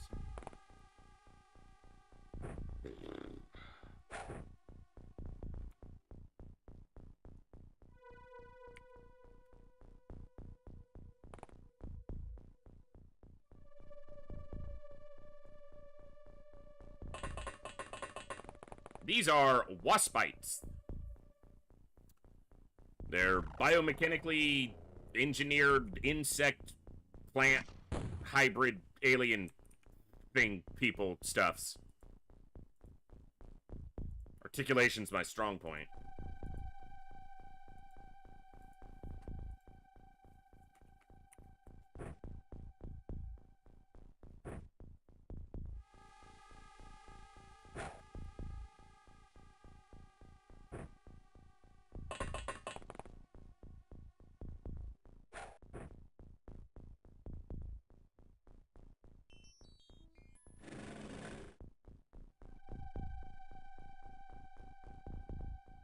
Well, that's the thing, too, Olthen. For all we know, it may spawn some enemies in the exterior on the 8th layer, and then they just fall because there's no fall damage.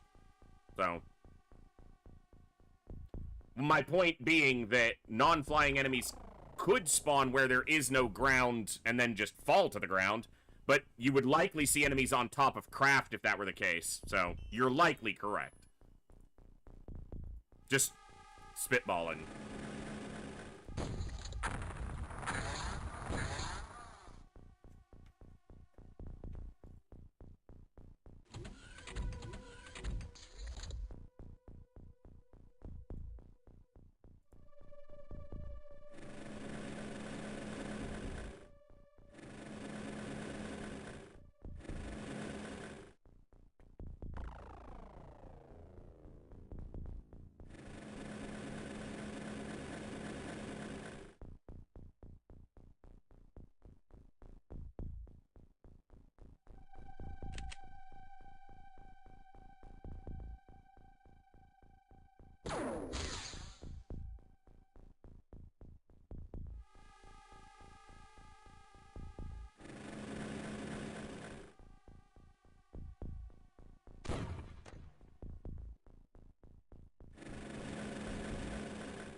Cyberdog, I don't actually know.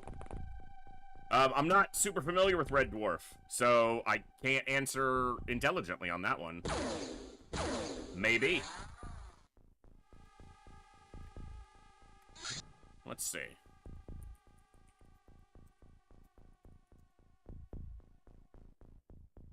The drones, okay. Yeah, I could definitely see the potential inspiration there. Huh. They serve a similar function, it would seem, in my brief reading there. I like this mod a lot if you're in for a challenge if you play it, though. It is not easy. It is brutally unforgiving at times, but it is one of my favorite mods. This is the 3rd time I've played a full campaign through it. Well, I'm in the process of a 3rd campaign, but I like a challenge. I wanted something that was XCOM still, but an additional challenge, and all the other mods were major changes to the gameplay. When I found hard mode, it was perfect because it didn't overhaul the gameplay into feeling like a different game. It still feels like XCOM, just way harder.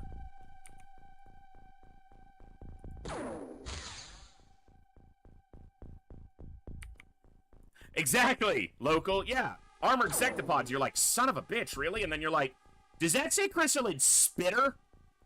What? Yeah, it does.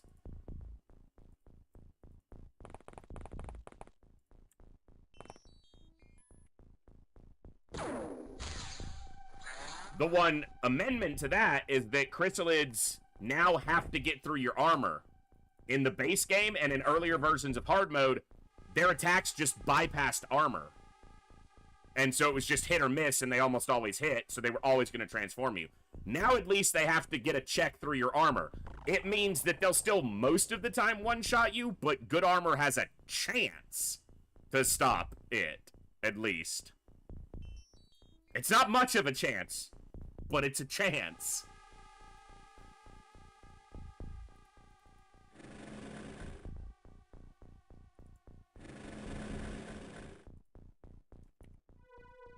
We had one Chrysalid Spitter in Campaign 2.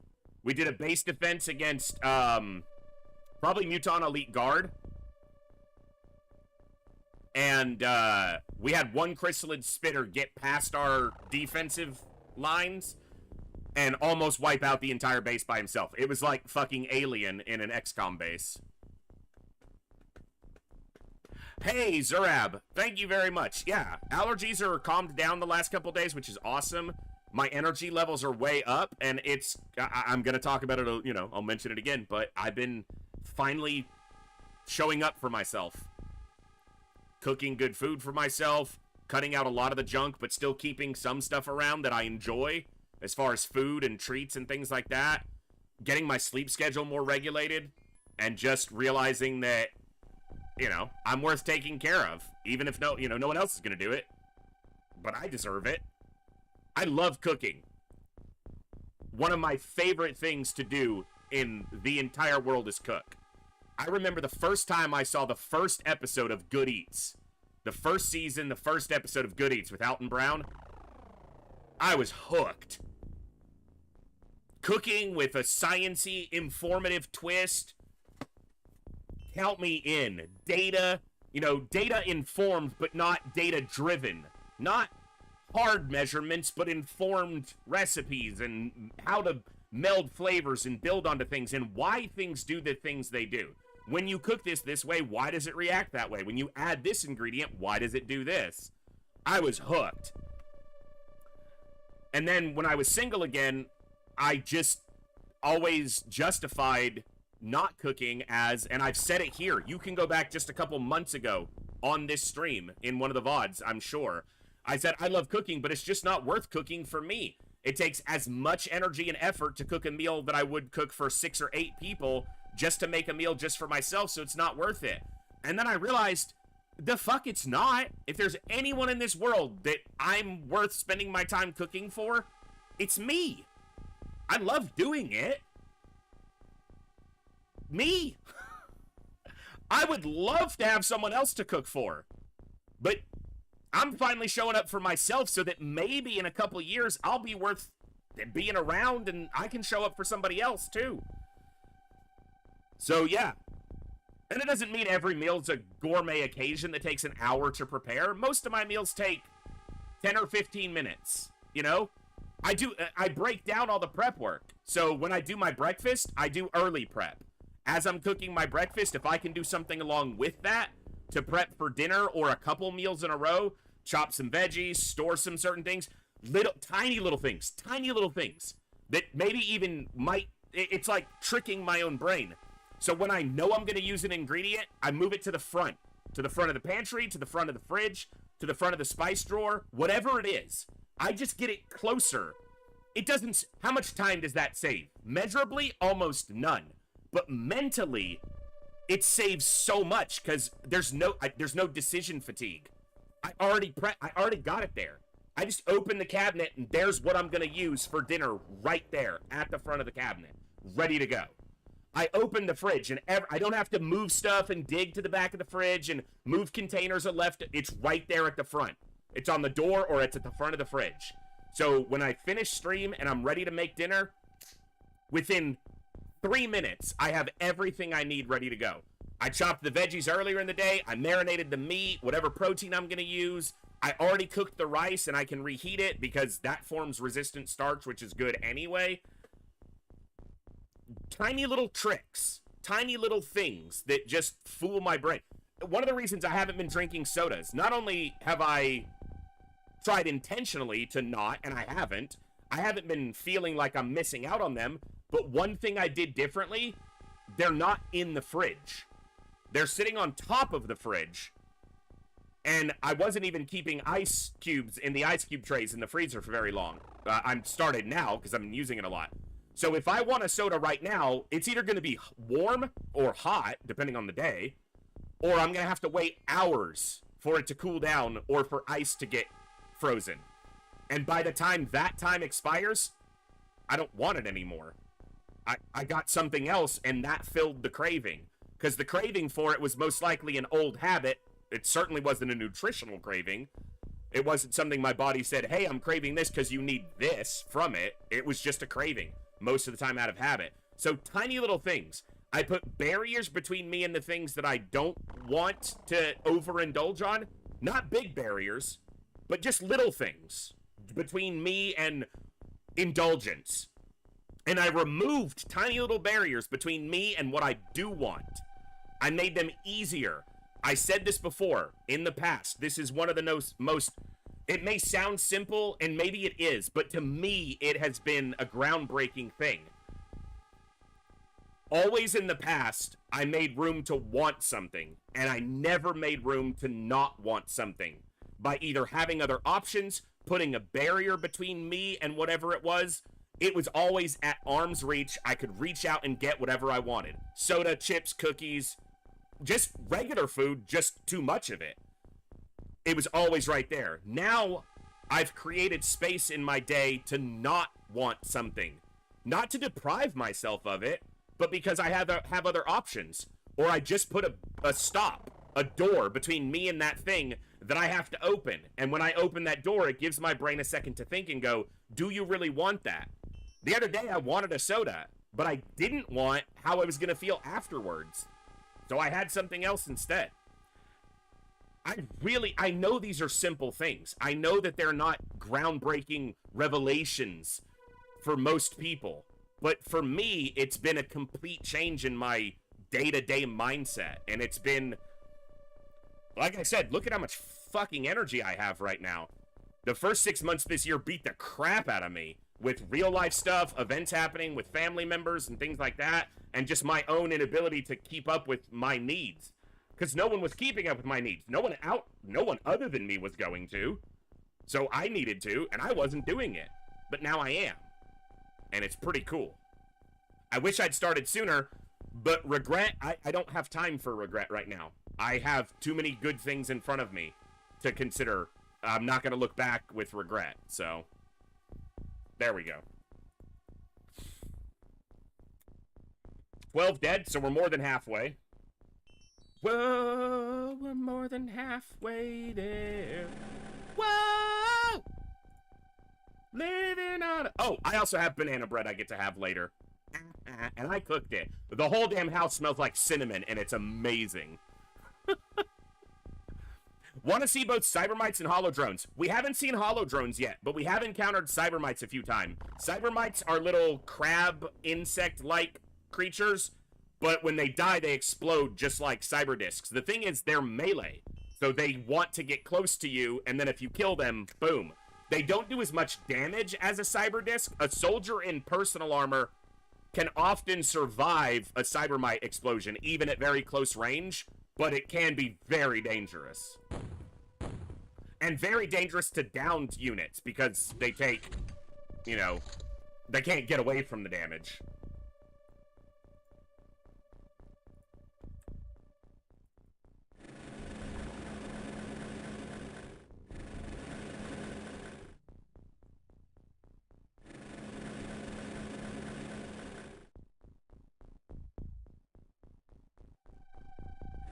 Cooked for Gibbs, Bogu. I saw that. Yeah, Gibbs would eat anything put in front of him.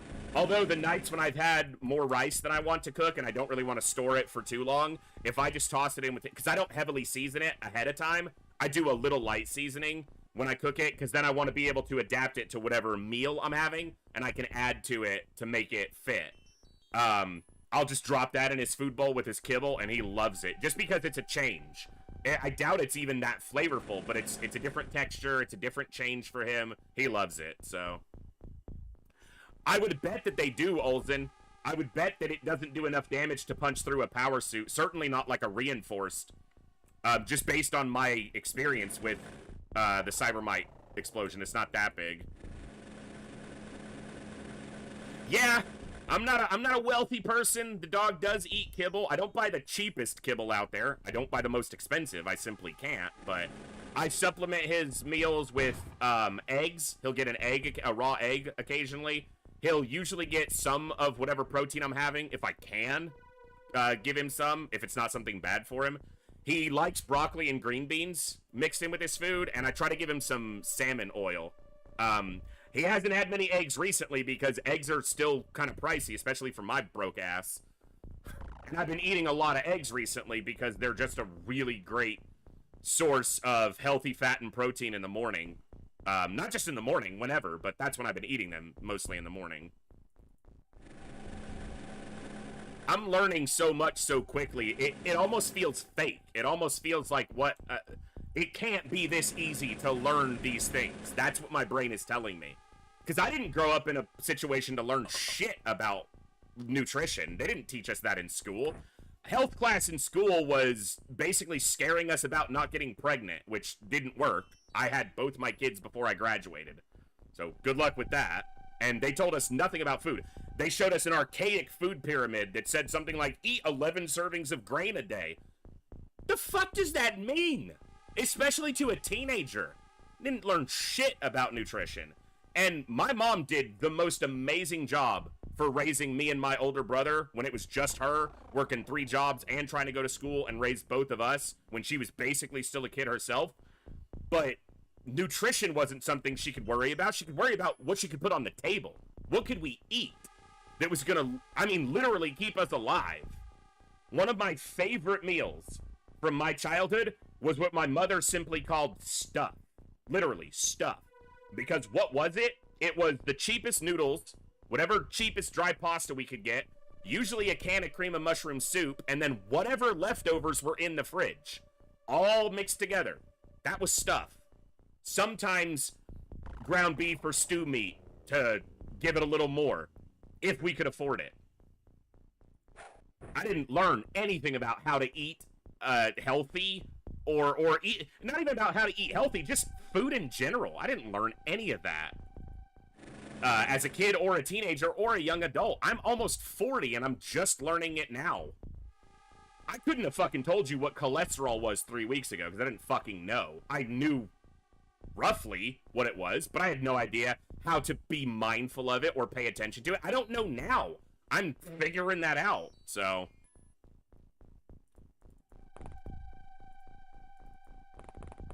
I mean, we grew up so poor that food was not something you ever said no to. What was on your plate was what you were going to get, and that was it. And so we were appreciative of everything we got.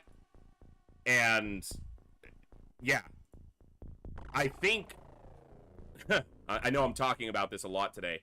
I think that by no fault of anybody's, that might have been one of the things that got me into when I had my own money and I was making my own decisions. I was the one buying the groceries. I'm gonna buy the cookies, I'm gonna buy the chips, I'm gonna buy extra cheese, I'm gonna buy the things that I want because I never got to have them as a kid. That's not a fault of anybody's. My mother, as I said, and I will die saying this proclamation, did an amazing job and better than anyone else could have in that. I couldn't have done what she did, period, point blank. But I remember distinctly, I have a vivid memory in my brain of sitting in that living room, just 2 rooms away. There's a hallway and then there's a living room between me and that. That was the same house I grew up in. My mother owns this house. I'm the only one who lives here, but it's owned by my family, my mother. In that corner of the living room that I could see from where I was sitting, there was a tiny 19-inch color TV, and we were thrilled to have it. And there was a moth-eaten couch right next to it. And I have a vivid memory in my mind of sitting on the arm of that couch, this close to the TV, watching Wild Discovery, about animals on the Discovery Channel. Cradling a box of chocolate Nilla wafers, holding them against me like they were the most precious thing in the world, because it was the one snack thing that we were going to be able to get for that month, if we were lucky. And we had been able to, when we did grocery shopping that week, get one thing apiece.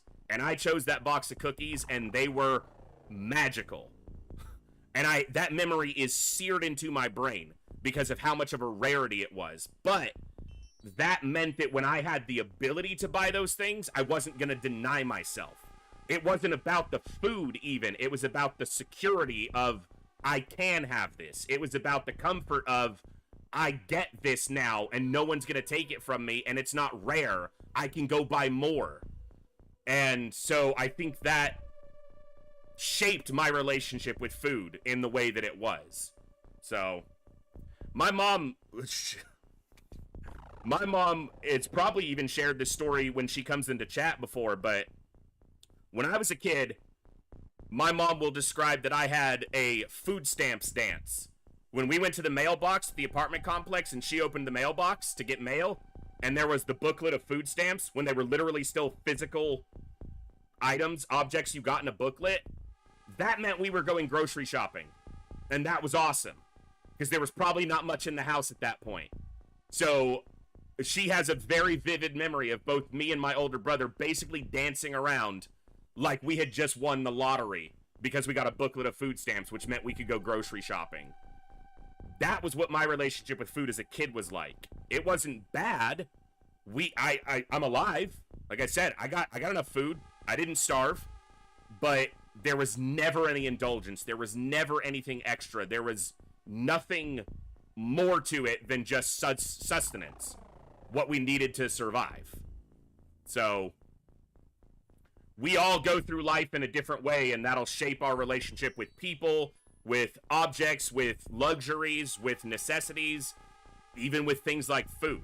And I guess I'm just figuring some of that stuff out. The door's on the opposite side, which is going to be unfortunate because we're going to have to get very close to them. Sorry, I know some of you were like, just play the game, but this is my channel, and it's about me and the games I enjoy, so.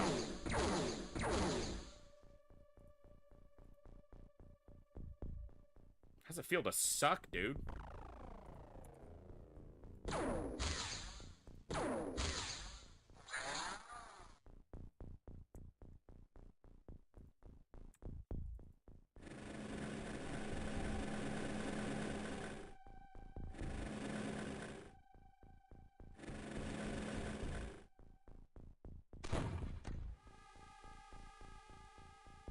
I was thinking about this the other day, and I'll try to talk as I play instead of just doing one or the other.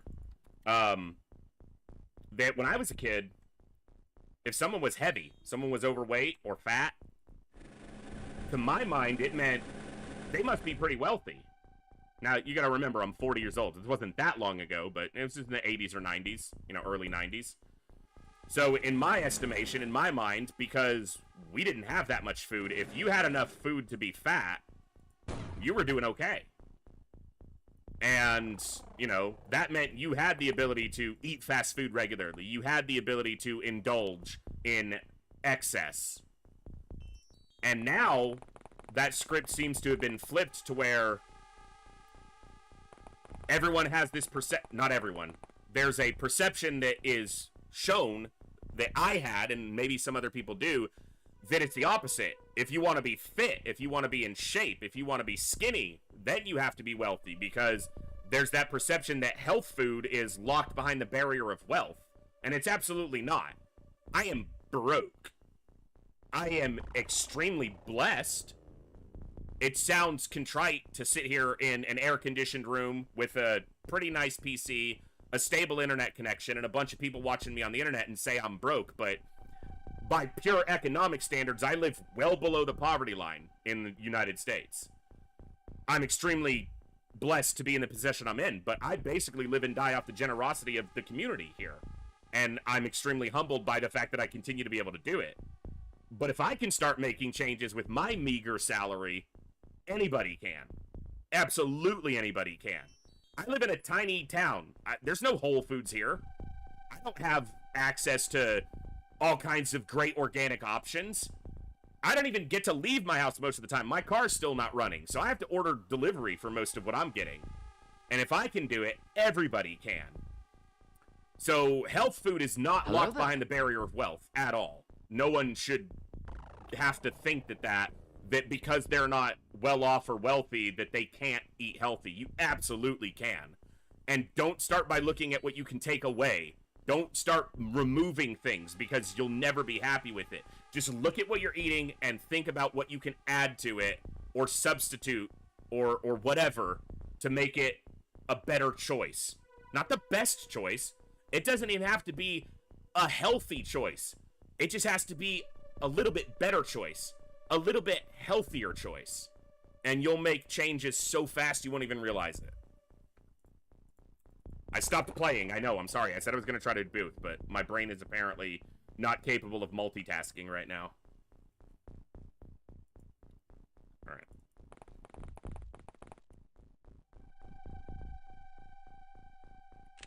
But yeah, now these days, it's the, if someone's overweight, I'm talking from the perspective of an American, a U.S. native, because that's the perception I see and that I have, or that I have exposure to. The perception now is if you're big and overweight, it's because you're poor, and all you eat is fast food and processed junk, because that's all you have access to. And that's just not the case. That's the perception, and it needs to be changed, because that's not absolutely the case. So.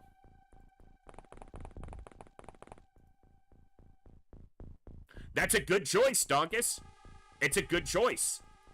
If the decision was, from a full, regular soda, full sugar regular soda, to something like a diet or a Coke Zero, that's a healthier choice. It's also been clinically proven multiple times that people who drink diet soda or calorie-free sodas lose more weight than people who cut out soda altogether. Why? Because they stick with it, because they're not miserable.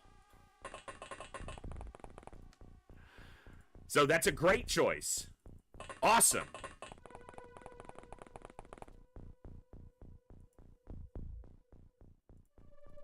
You'll never stick with anything that makes you miserable. At least most people won't. Some people have that kind of discipline. I don't want to be that kind of person. I refuse to live a life where I'm miserable because of the things I'm eating or not eating.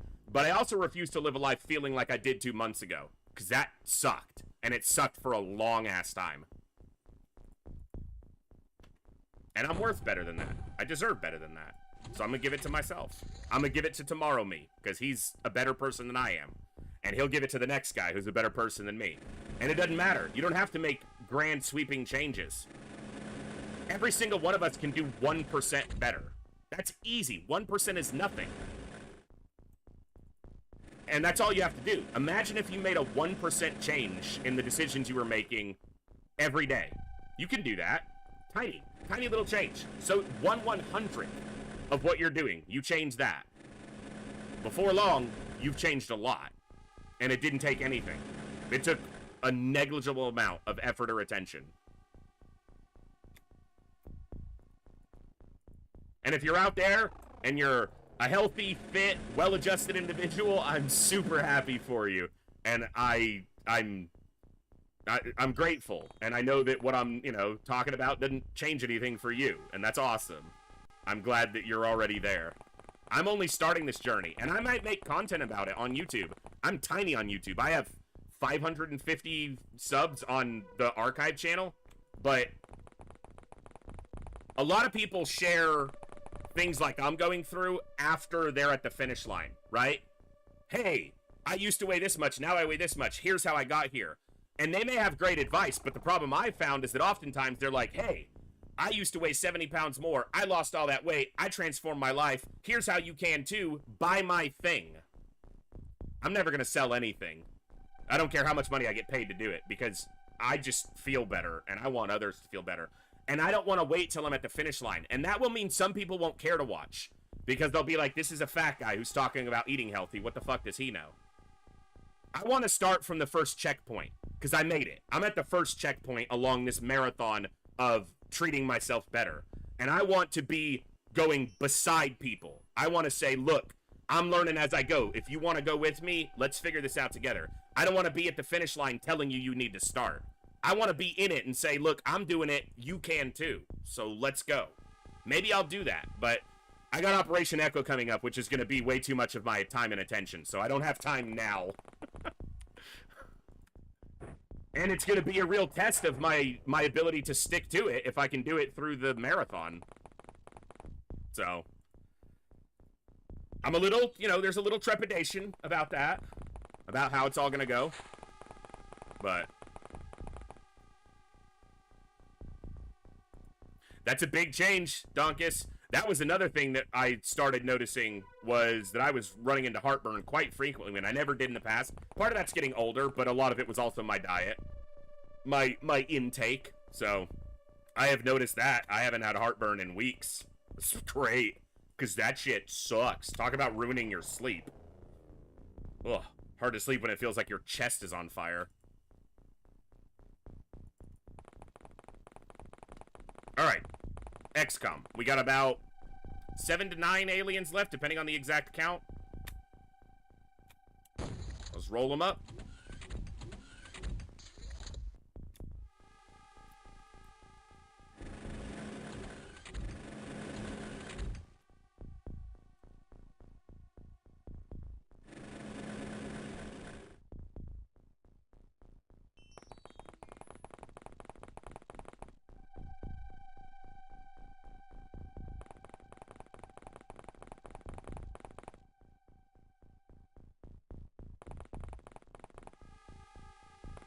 I can smell that banana bread from here. Oh my god.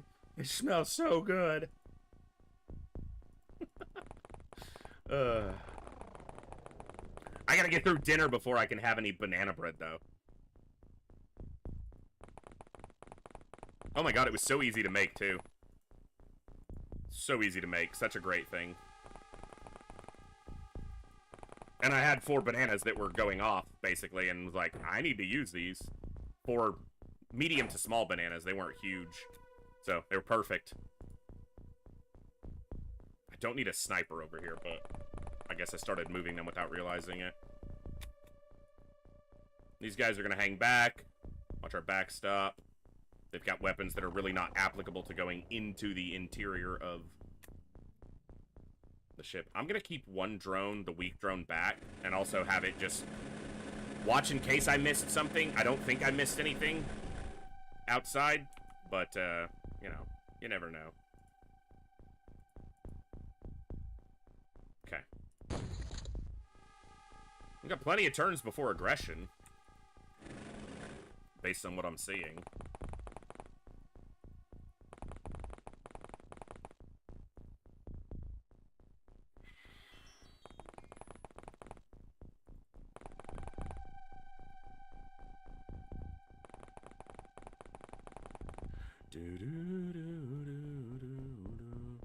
Oh, Zurab, that's awesome. Where are you from, if you don't mind me asking? We've had people from all over, but I'd love to know. Yeah, bananas have been great, Donkus. That was one thing I didn't have often as a kid, because my mom cannot stand even the smell of bananas. It'll make her sick. I think when she was pretty young, she was eating a banana chip, which is essentially just dried banana, sliced real thin and then dried into like a snack type chip, and she almost choked on it, and so her brain got a very strong learned taste and odor aversion, and so even smelling banana, if I say banana to her, she'll almost gag. You know, just from hearing it. So we never had bananas around much as a kid. And bananas are great. They're super cheap. They're a great source of some, you know, natural sweetness, so they can feel like a treat. I have them with breakfast pretty frequently now. Awesome. Very versatile, very simple. Oh, from Georgia. Awesome. That's great. My favorite sumo wrestler ever was from Georgia. He just retired a couple years ago.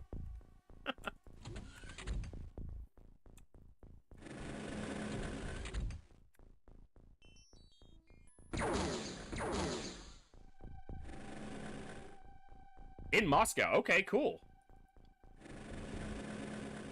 Yeah, we got people all over, and it's a really cool thing. It is, as I've said, one of my favorite parts about doing this is just how many different corners of the world our little thing can reach. Oh, unfortunate.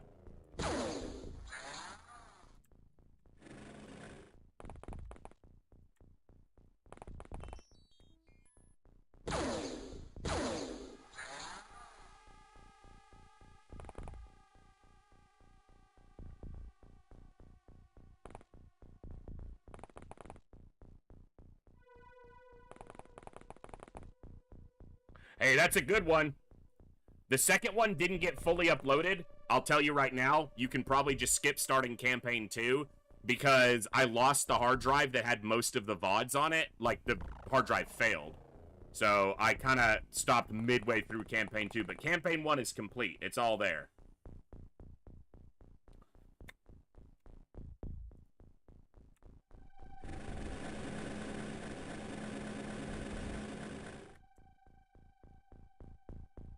And I'm trying to directly upload these quickly after recording, even though I'm doing them live. So, we just interrupted a scumbag meeting? Yeah, good.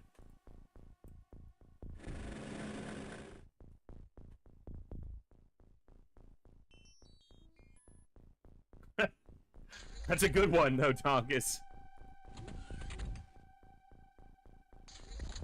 Okay, cool. Yeah, we've had a lot of people who tuned in on both the platforms at different times, so I love it.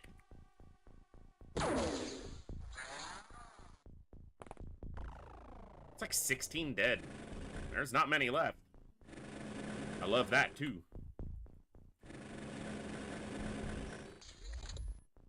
Knock, knock! XCOM's here! Ready to get wrecked, nerds? You hurt yourself more than you hurt me, dumbass.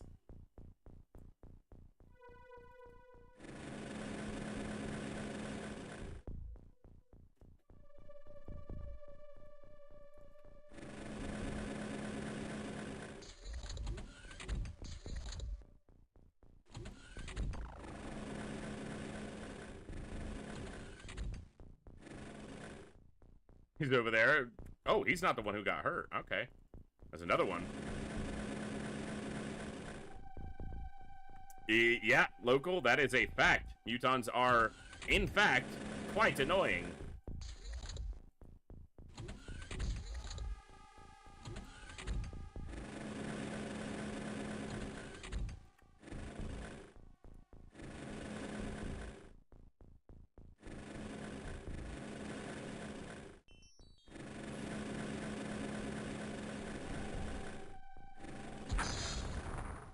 Uh-huh. Wow, he's hurt himself twice with Illyrium bombs and he's not dead yet.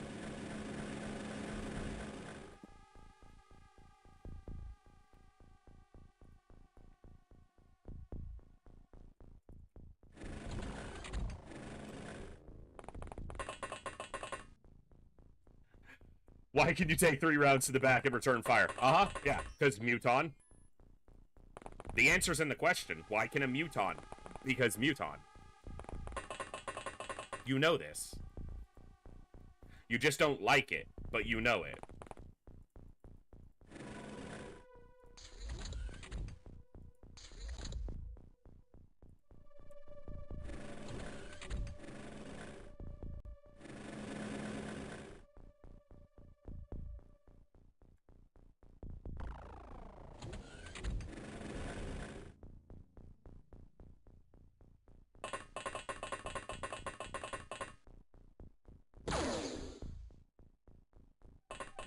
Yep.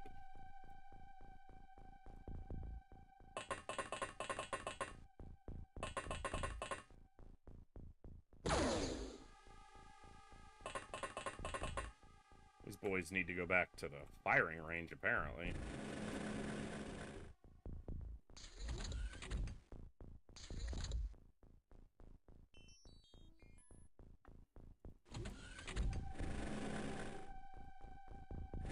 Shoot if you're gonna shoot. I don't want walking my soldiers out here and then you go and shoot crazy. Shoot! Dumbass. Great thing about a small launcher is it only holds 1 round, so... I misclicked, but I got it.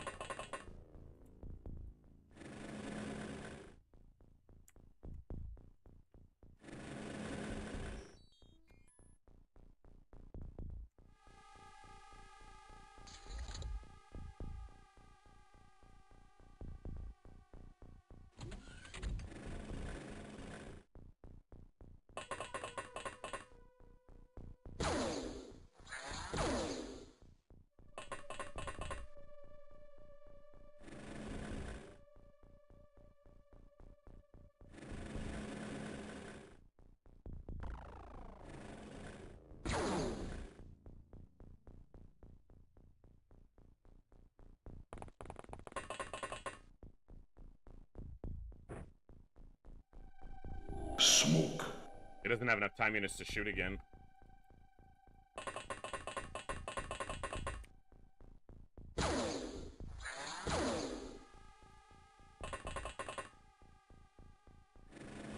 Hey, Eduardo, good to see you.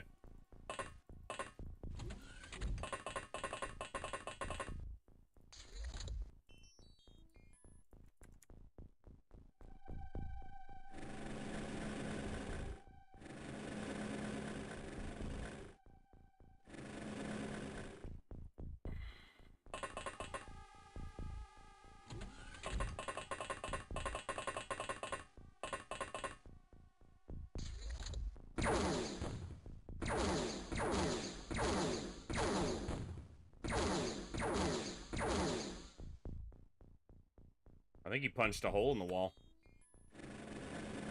Yep, right there. But not a complete opening. The console's still there. But the door's over here. So he's got a long way to go. Hey! Hello, Amy! I was lucky. Assuming I don't die, it was lucky.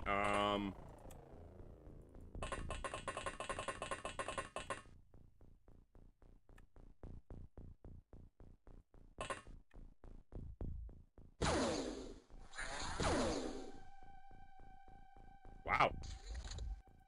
Yeah, that was lucky. I mean, armor, but lucky. But lucky. I'm such a child sometimes. I won't deny it. Heavy plasma, but not on a lyrium clip. Doesn't really matter that it's not a lyrium. That thing still hits like a truck. If a truck were a highly heated plasma weapon. There's another alien over there. Because that was an Illyrium clip shotgun. We're definitely pushing the edge of luck on this mission.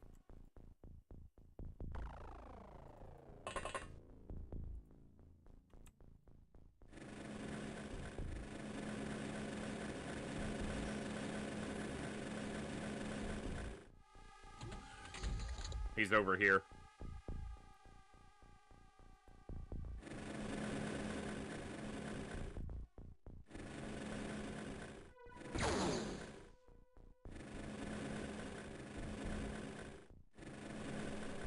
I don't think he has time units to shoot again, or he would have. Yeah.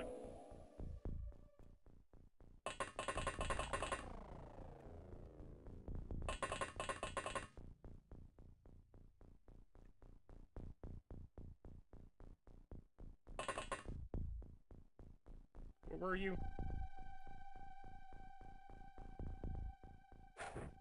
He's a medic, right? And I don't have room for them anyway. Cool. Didn't even lose a drone. It's a good mission. Especially considering all the yapping I did.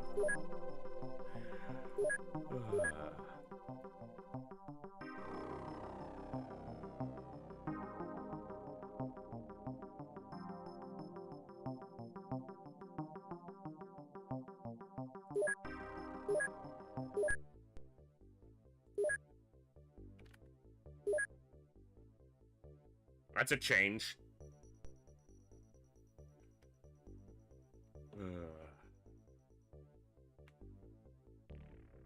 We hit our stride. For now. I have to decide if it's worth going after this lab ship. That's a dangerous mission, and I clearly don't need anything from it.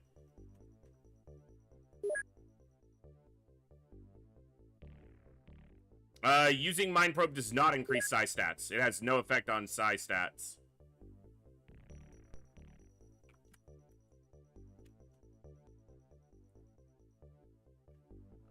Only thing that affects it is psi amp, or for psi skill, or psi strength normally doesn't change. We have the option turned on where psi strength can grow through being attacked or sitting in a psi lab for long enough. Which no one has been sitting long enough. So. Alright. That last mission, mostly because of my talking, went a little bit long, but I do need to take a break. So, I know the ad break was only about 15 minutes ago. I'm just going to run a real short ad break again and take about a 5 to 10 minute break, because I do need to take a break. We're about 2.5 hours in today. So, I'm going to stand up, stretch, move around, use the restroom, take a break, get a drink. I'll be back in about 5 to 10 minutes. So, stand up, stretch, move around, do what you need to do. We'll be back in just a few to continue the fun with some more XCOM. I'll see you guys in just a few minutes.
Thank you for your patience during the break. Let me stand up and move around a little bit, get a little bit of break.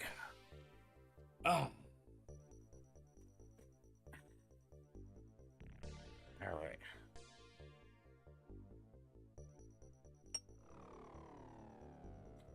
All right. So lab ship's a big risk for not much gain right now because we're full on containment. Like, we can't get any more live. There's nothing worth getting rid of. We need all of these.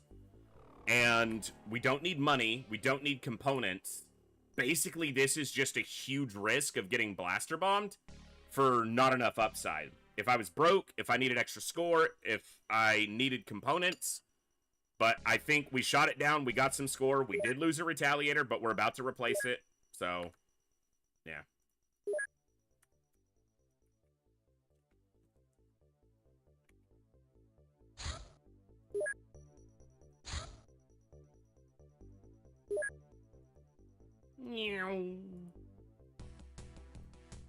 A fighter? A fighter?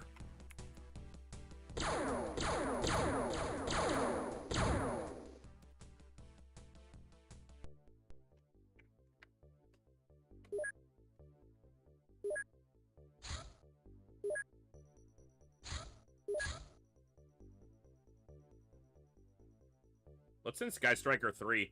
The less experienced crew. Let's get them an easier mission. Help get their experience levels up. That's most likely a battleship doing retaliation scouting. We're just going to put eyes on it. Yeah. Battleship doing retail scouting, most likely. Hey, Probar. No. We had one soldier get wounded, but we haven't lost any soldiers today. Nobody got wounded. Nobody got wounded. Nobody interested got wounded, at least. Let's find us a scout out of these. Maybe. A little bit too low stamina.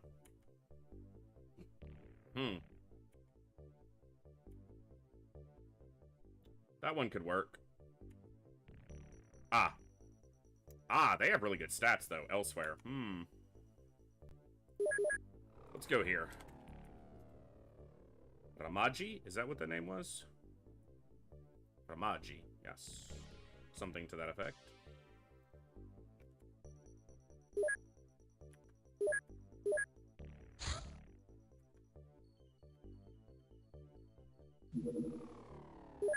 Alright, this is a crashed fighter. We shot it down. They need alloy and Illyrium rockets. They need alloy knives and Illyrium rockets. And apparently some more grenades. I gotta fix their crap. Their loadouts and everything are a little bit lacking. A lot of crews to keep up with.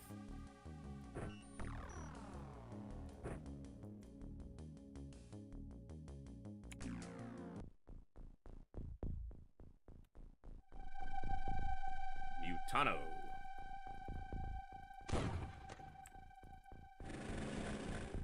Mutano.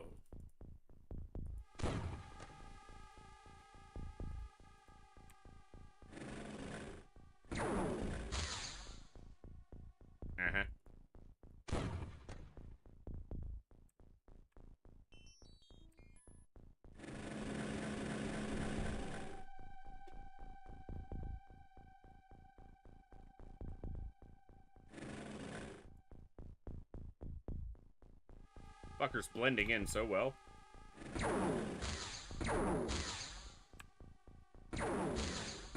I know they're all gonna shoot at it. That's just the nature of what's gonna happen here, so.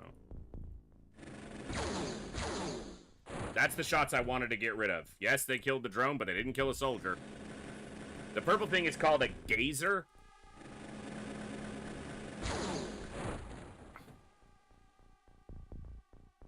And he's annoying. That's frustrating. I don't mind losing one drone to it. Losing 2 drones to it is...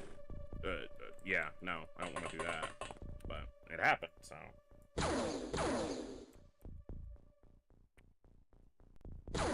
Come on.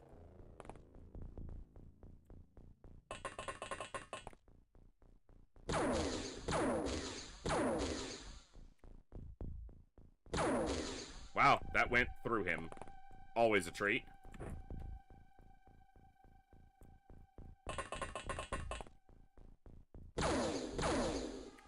Guys. Seriously. Take the step.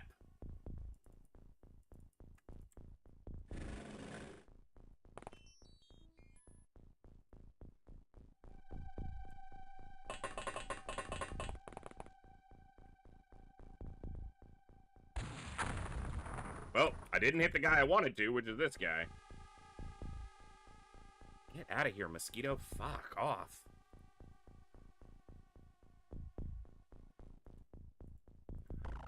Well, this is not good.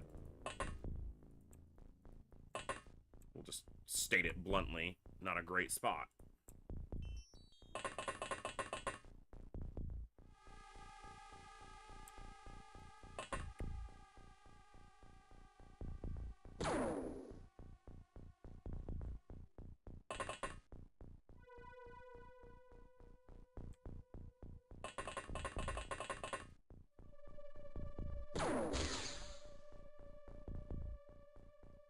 We're about to eat a grenade and lose a bunch of soldiers is my guess on what's about to happen.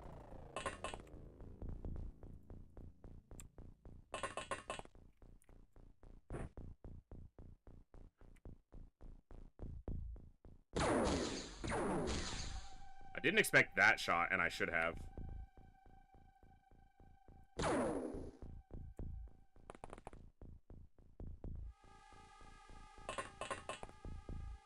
I expected this one, but it's a pistol, so I accepted that risk.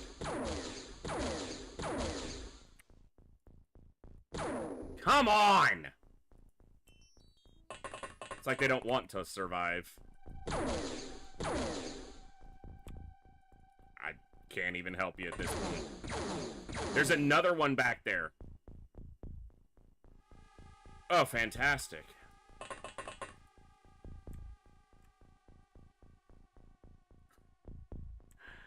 This is awesome. How did he even get to shoot? That doesn't make any sense. That he got to even shoot at us? Bullshit. Alright, I gotta put this drone out here to kind of soak their attacks so that they're not on the soldiers. Let's see how many we lose. This could be, like, a lot of deaths.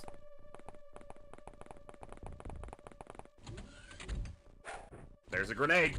Yep. It's about to be bad. That's why we put the drone there.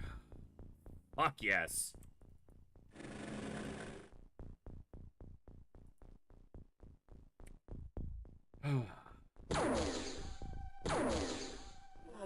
We killed one.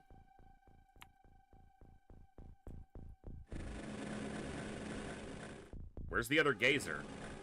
Like, how did that fucker even get to shoot at us?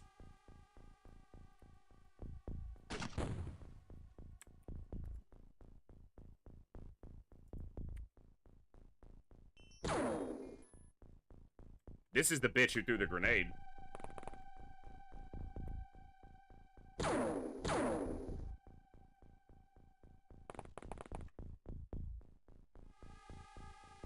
Right there.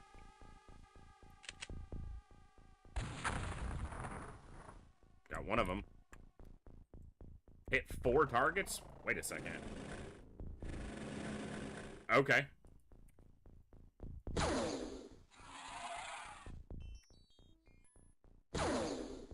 Not the guy I was aiming at, but good job.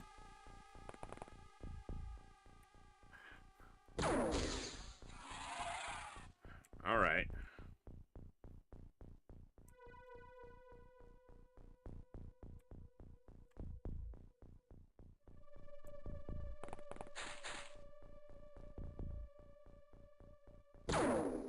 How? How are we... We shouldn't be able to shoot at him. Like, that doesn't make any sense. Game, I think you're confused.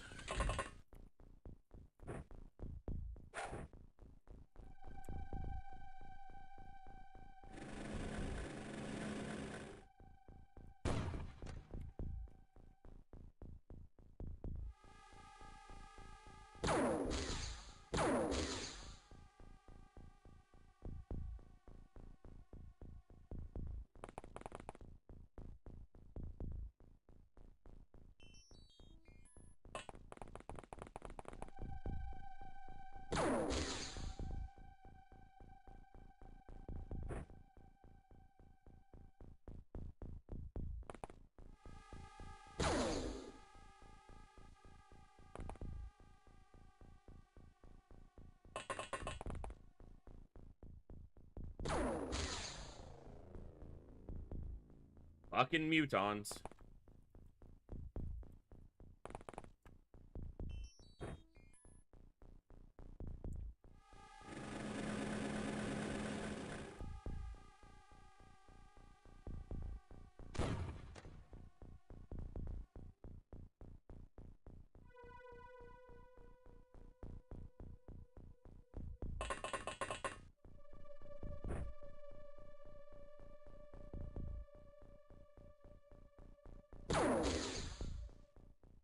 I don't know how she's able to take that shot, but okay.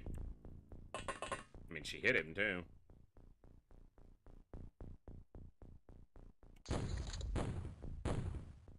Crazy. Yeah, that's absurd. Alright.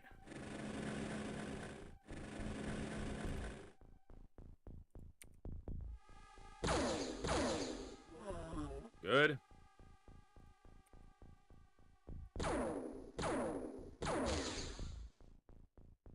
Not good.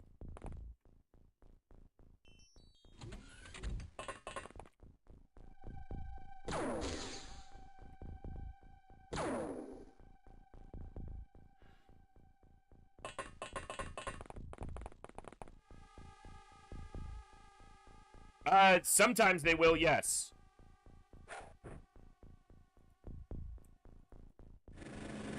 I mean, just in the last couple missions, we've had multiple instances of aliens shooting small launchers when they themselves were inside the blast radius, so.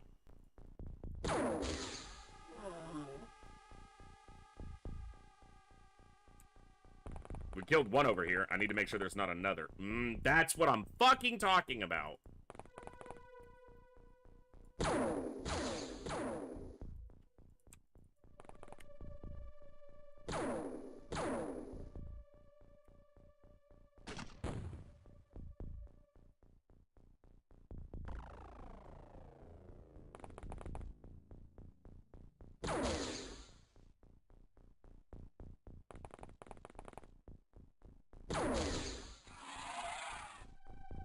That's why I checked.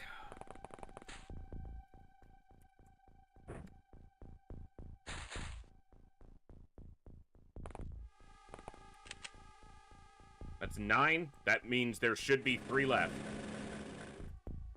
1, 2.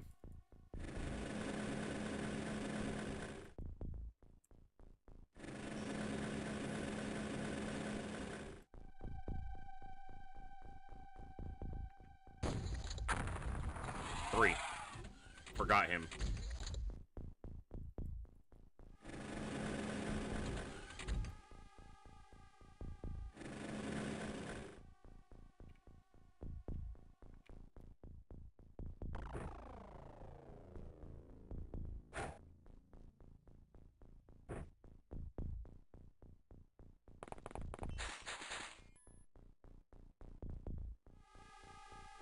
Out of range? Bitch, you need to work on that. Get stronger.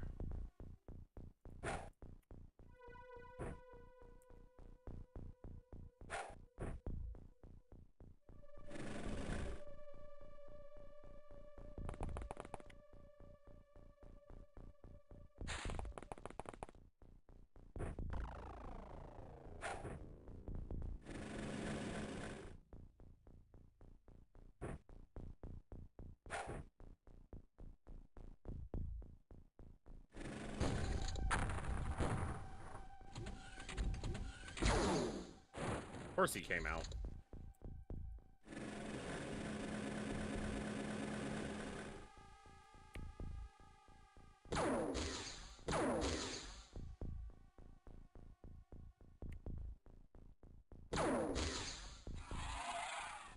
One left.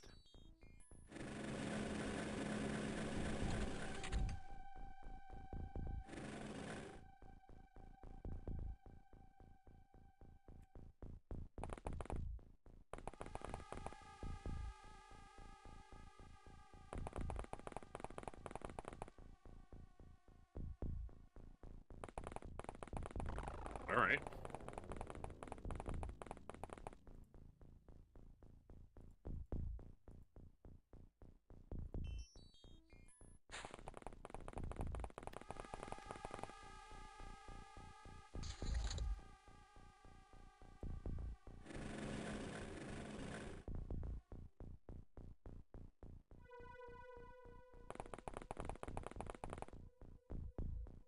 Come back to me, it's almost easy. Come back again, it's almost easy.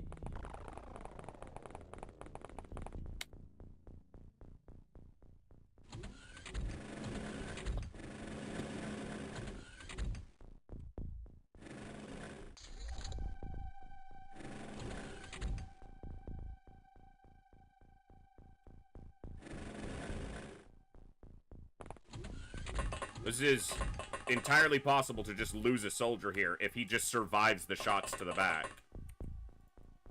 I thought he was about to. We lost 3 drones. We'll get those repaired quickly. Otherwise, good little recovery.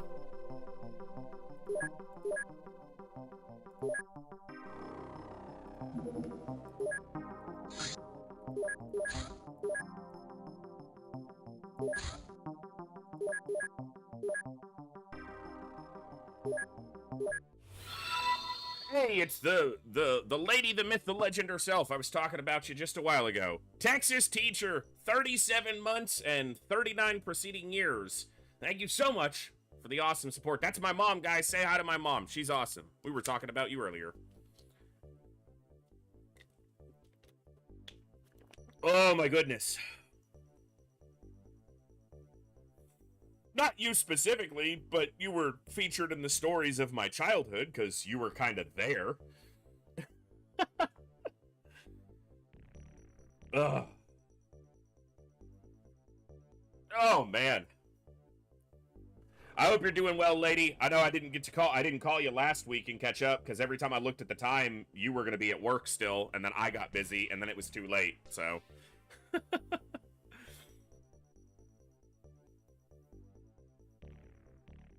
Azure Wolf, it's better than going through soldiers. I'll say that, so. Got a mosquito. Fuck you, mosquito. No, but you had that week of training, and then just, lady, I've been busy, and I'm sorry I didn't call. I hope you're doing well. It's been busy, and I'm about to get really busy, which reminds me, once again, I'm going to talk about it for a brief second, guys. Remember, BAM! Operation Echo. Starts in less than 2 weeks, 33 straight days, 4 hours minimum every day for 33 straight days. I will be live here on Twitch, playing all of our favorite games and a bunch of new ones. It's going to be busy, and it's going to be awesome. We're going to play all of our favorites. We're going to play sci-fi games, FTL. We're going to play Other Side. We're going to play XCOM. We're going to play Darkest Dungeon. We're going to get a new run going there.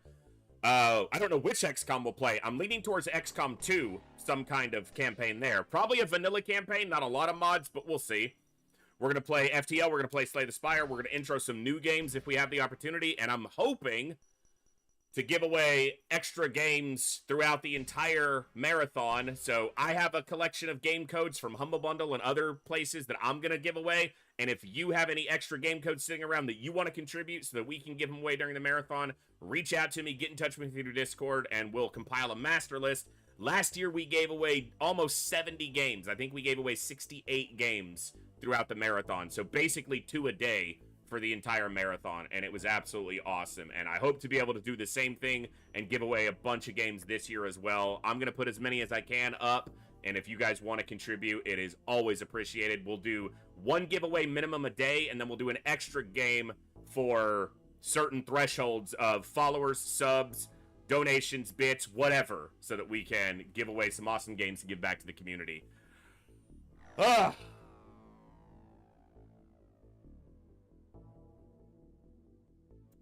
Yeah, definitely one that I, was informed about and saw myself as well. So, that's the way life is, though. It just keeps going, and... Alright, we are over 10,000, almost at 10,000 positive score for this month, so it's the highest we've had this campaign yet. Doing well. Alright. Good. Okay. What did they need here? Wet Nose needed alloy melee weapons. And Illyrium rockets.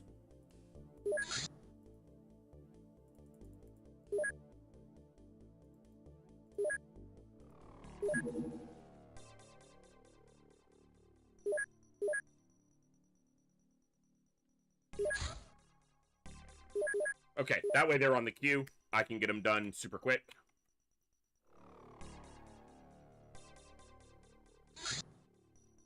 That's a very large going full speed. It just emerged from a... Is that retaliation born from a base? Because that would be crazy. And they're attacking our smallest base. It looks like that's going straight at us. Retaliation from a base to a base. Yeah, that's still full speed. I think we have a base defense coming. Alright, let's get our best in personal armor. You guys are wounded, so no armor for you. That means all but one person has armor. It's pretty good.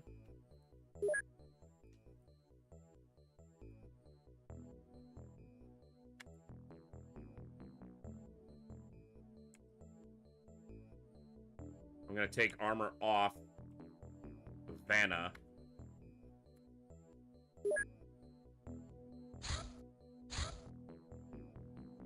Put it on later. Or Latier. Okay.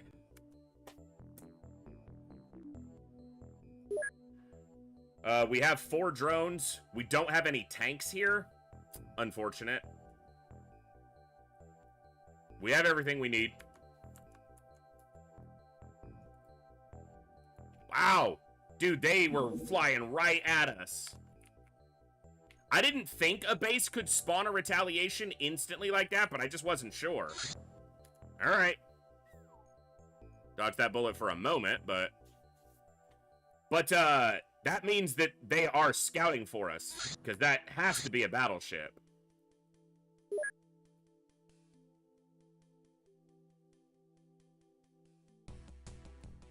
Yeah.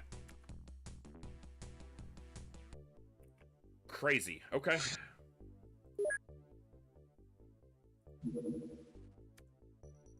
Excuse me?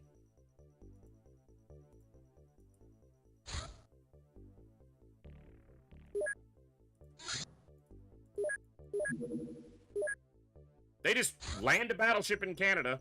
There we go. There's nothing out there but, like, moose. I don't know what they're out there for. That's a excavator. So that's usually tied to a fleet. Excavators almost never come alone. They're almost always part of a bigger operation.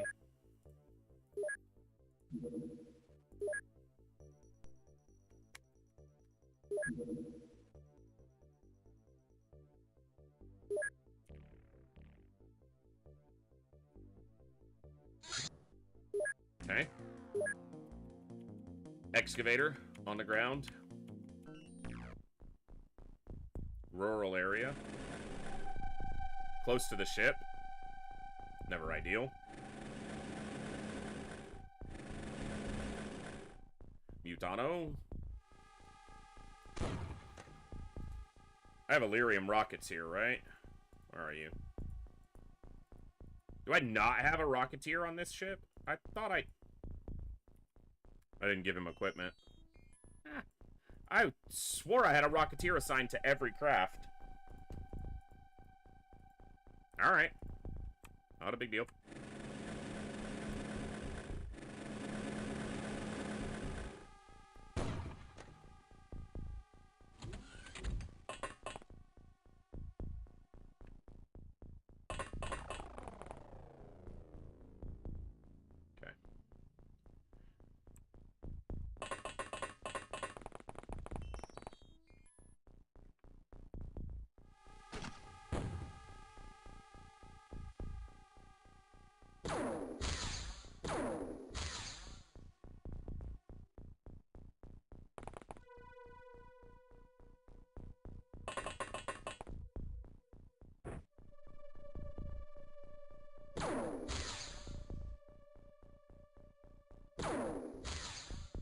You guys suck.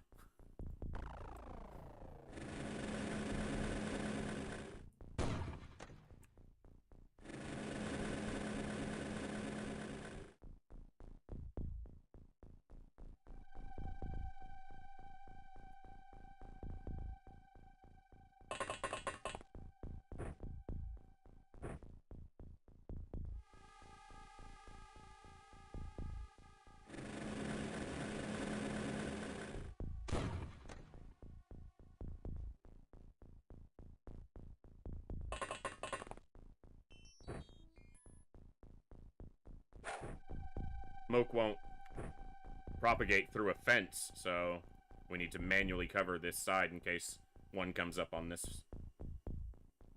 angle. Don't need these.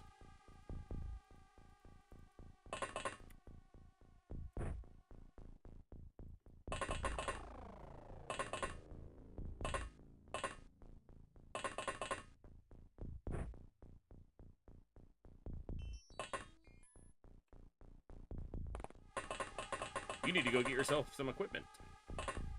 Alright. Not a productive first turn.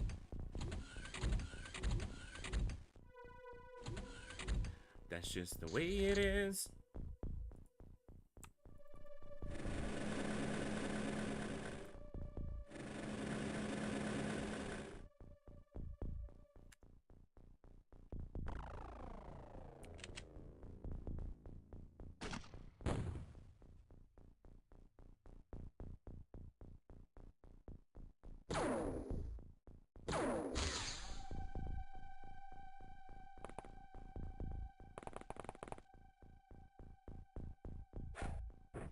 Okay. Probably not gonna kill him. He is wounded, though. So. Excuse me? Bitch.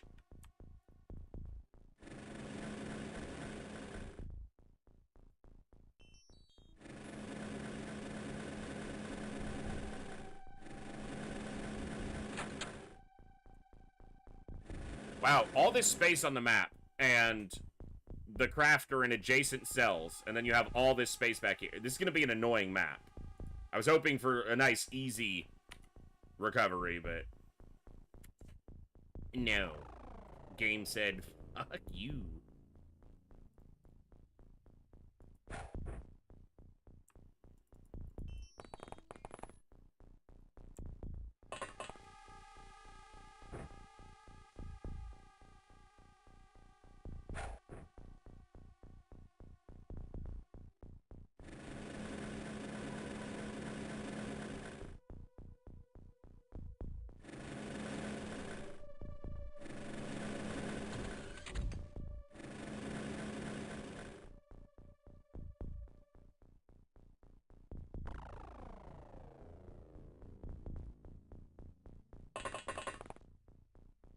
There's a door right here and a lift that goes through the center of the craft.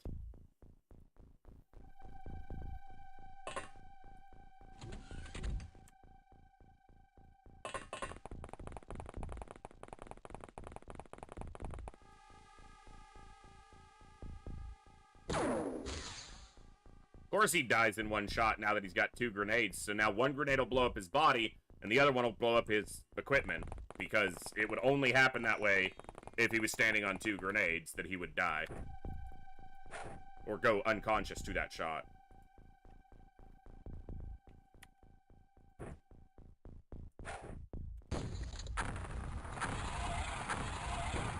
Well, that's 2. 16 more to go. There's number 3 and 4. There's number 5. There's number 6.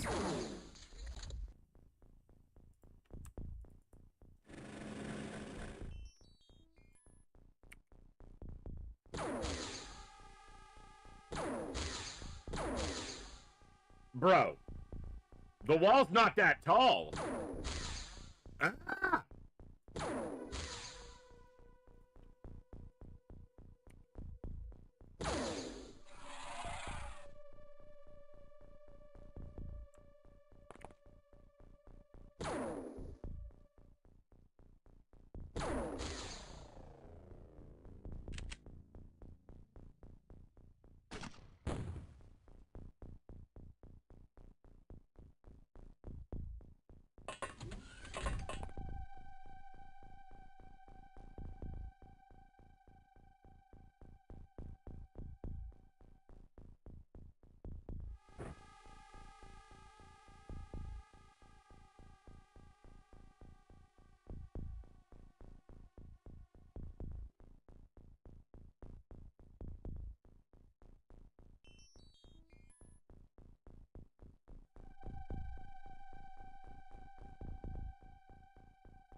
Okay, game.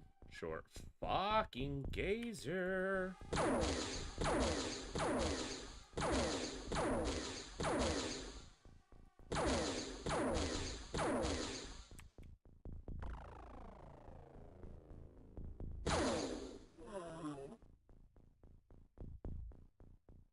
Fuck me.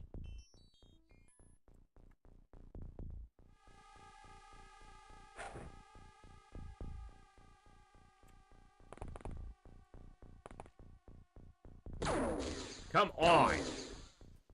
How do you miss him? What? How do you miss him twice there? Are you kidding me? Misses the muton, kills our own drone.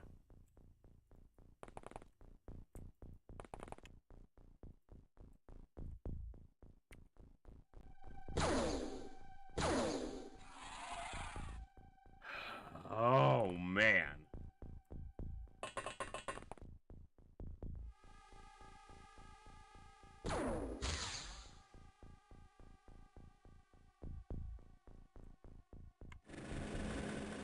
Of course you're there.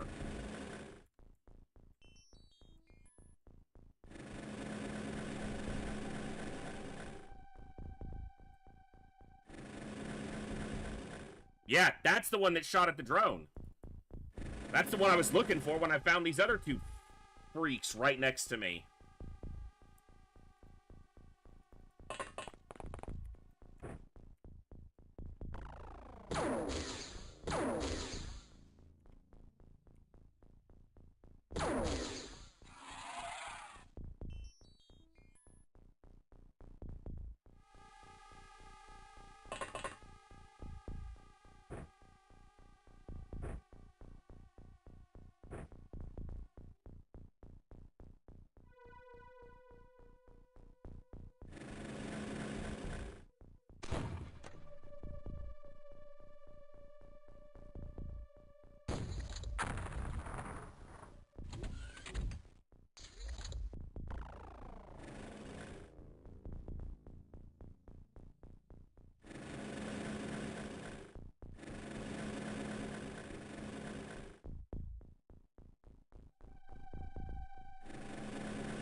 All right.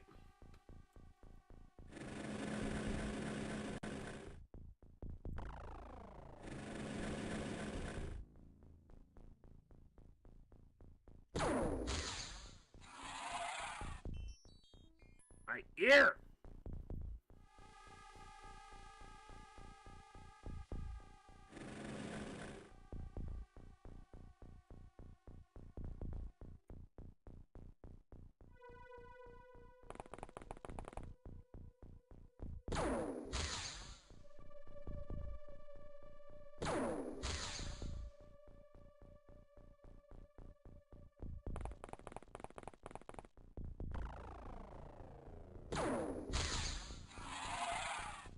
Where's the guy with the shotgun?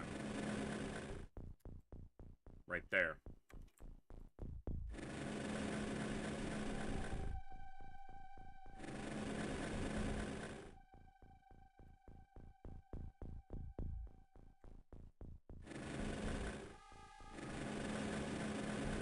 All right.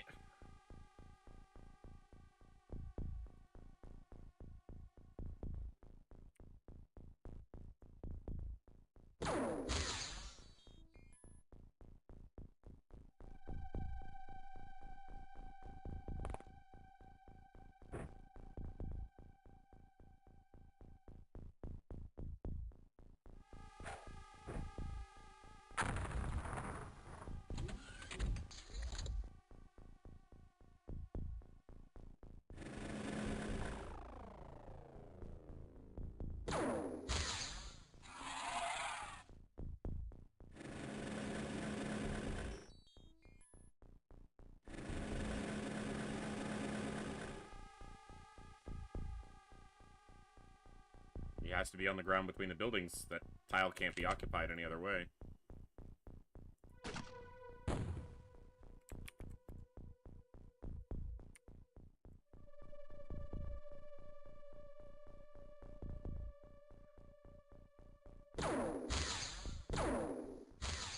See, the wall's not in the way. You can fire right over top of the wall that you're telling me is in the way.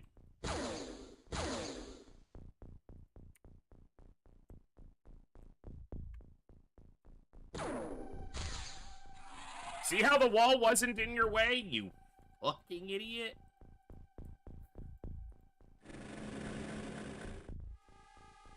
Yikes.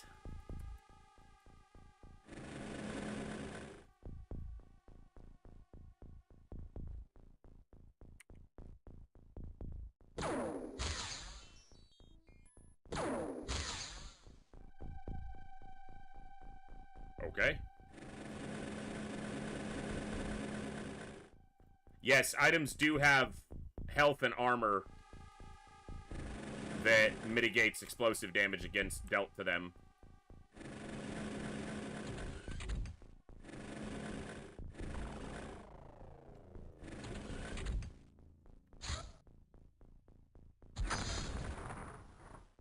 Nice job, dumbass.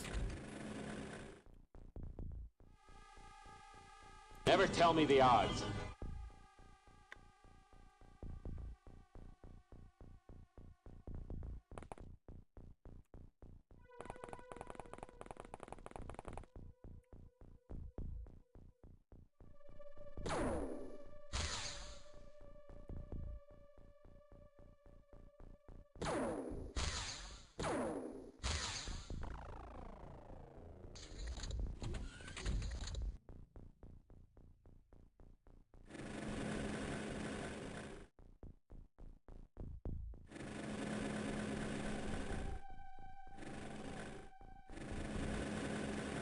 Alright.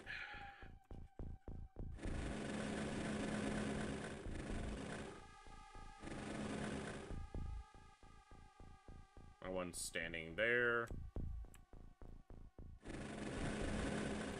Alright.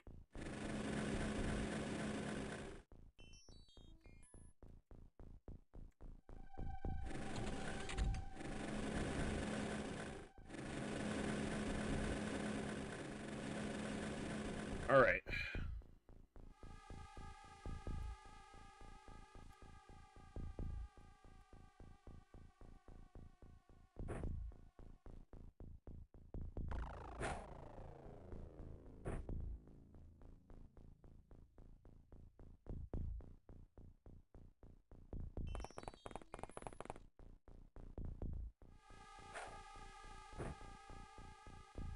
Good throw.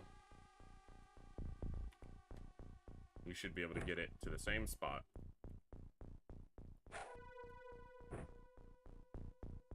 I mean, I want to blow up that building a little bit too, but I wasn't kind of ready to do it yet. This is not completely wasted, but...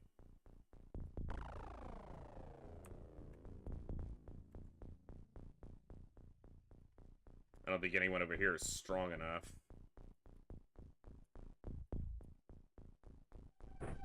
I doubt it.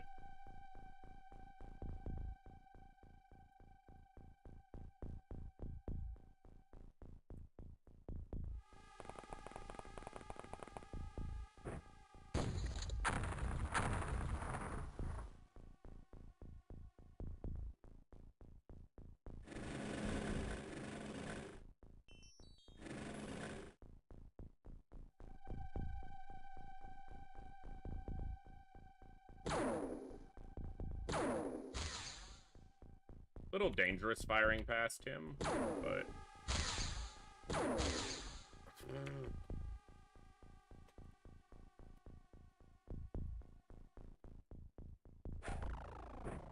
Enjoy that. That's for you. Get out of the way. Yeah, too much junk in it.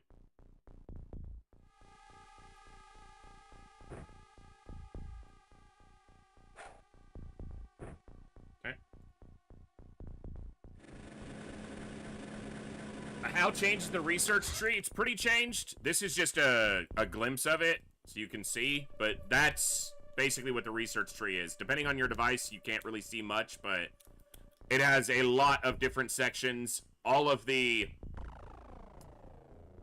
yellow objects rely on the data, depend on the data slate. All the orange boxes depend on the data core.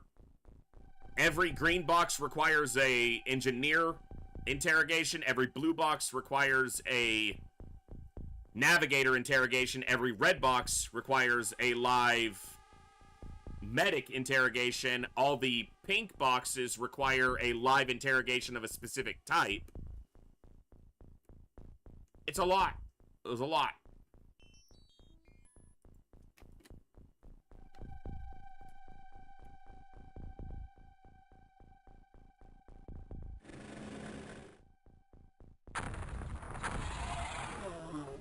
Okay.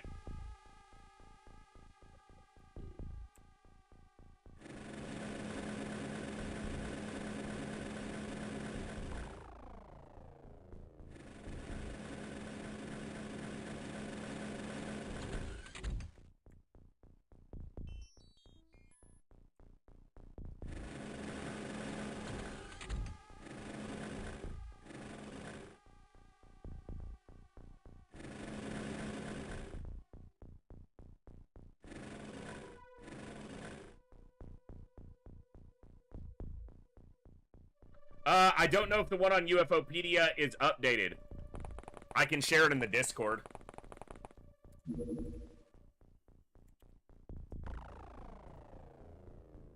Oh my goodness. I opened my Discord and I got like 1 billion messages from people.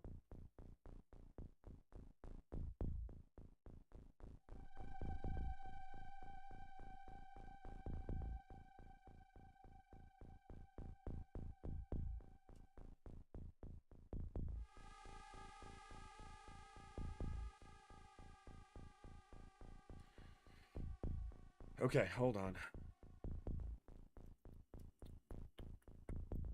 Open XCOM. Hard mode expansion. Research tree.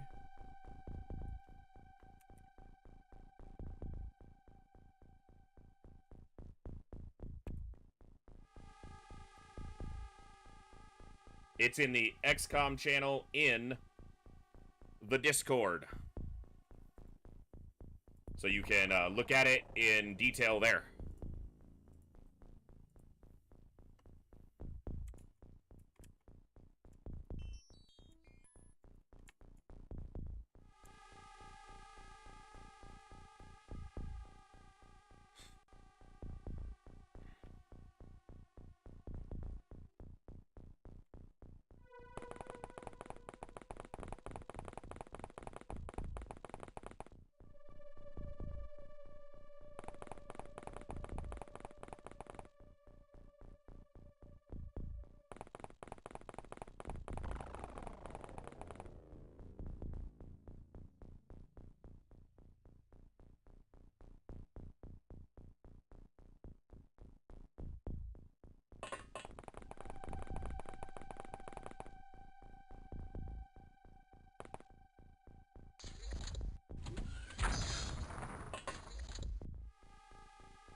You feeling happy about yourself for that, bud? You feel good? Yeah? Alright.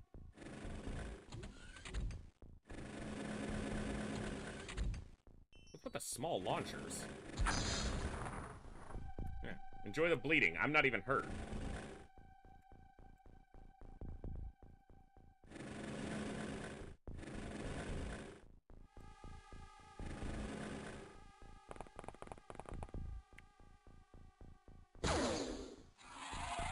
Dumbass.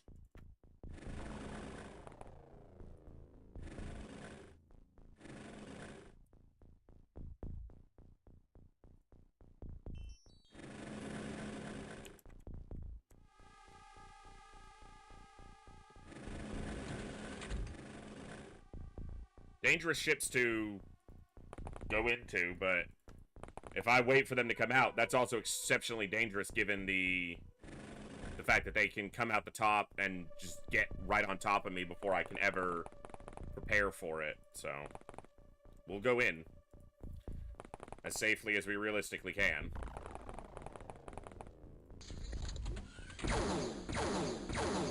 That's the gazer doing the shooting.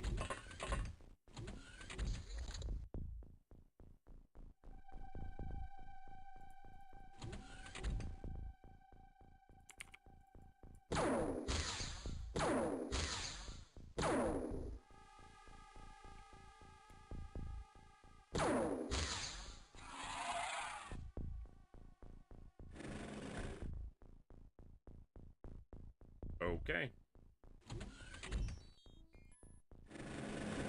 Problem is, I don't know if this guy shot. He did not.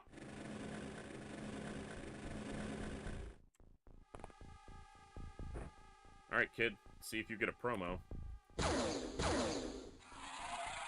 You ain't dead yet. But if I shoot again, you can't get out of the way, so move.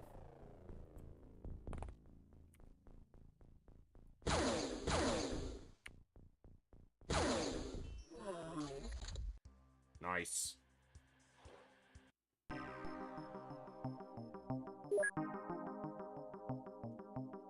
Okay.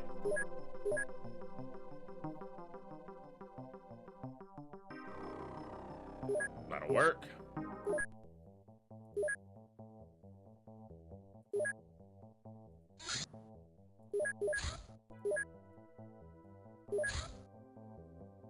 Make sure those are at least going. We have plenty, because it didn't give me a pop-up saying I was short on any, so we had extras, which is what we've always tried to do.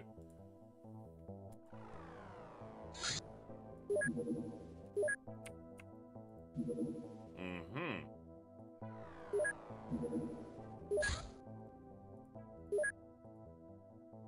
And what is this about? I think this is a large scout.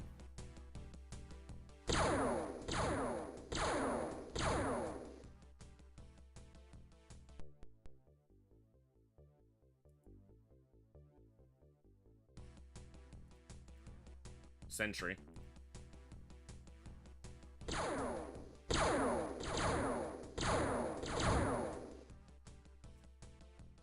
Splashed both of those in the Gulf. Fine by me. I believe so, Thorsnor. No soldier deaths.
Okay.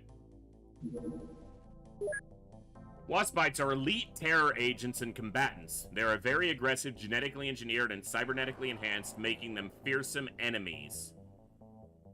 Okay, there's something wrong with that sentence. They are a very aggressive, genetically engineered, and cybernetically enhanced. There's no subject to the A. They should just say they are very aggressive, genetically engineered, and cybernetically enhanced, making them fearsome enemies. Their overall frailty, though, hints to an artillery role rather than infantry. The spiral device that replaces their original bodies generates an anti-gravity field, enabling them to float through the air. UFO power source. That's why we did an engineer. Good.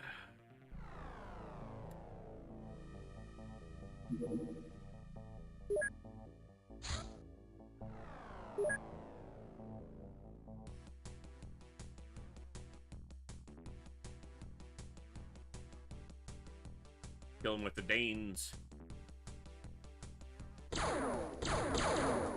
No, Dee. That's just kind of part of my nature. That's thanks to my mother as well. But, Hellraiser isn't a native English speaker. So when he writes those things, those descriptions out in English, the phrasing or the syntax or a word or the grammar maybe just doesn't flow naturally in English. So I just make commentary on it so that he can adjust if he chooses to. It's not criticism, just knowledge.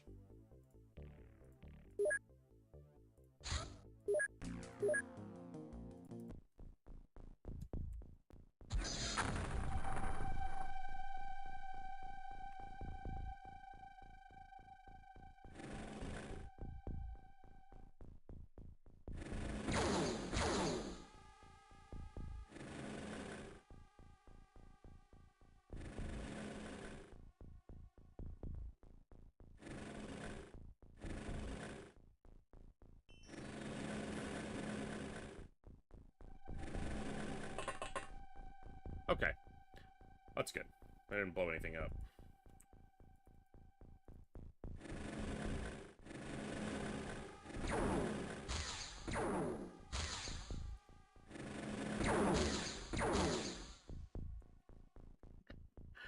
Oh, it would have been nice if he killed the king. Yeah, you suck, by the way. You suck, too. You all suck!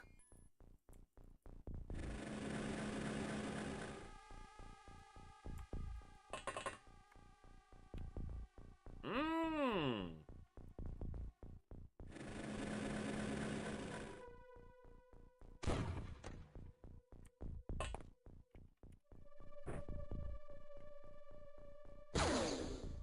Got a hot landing zone on this one.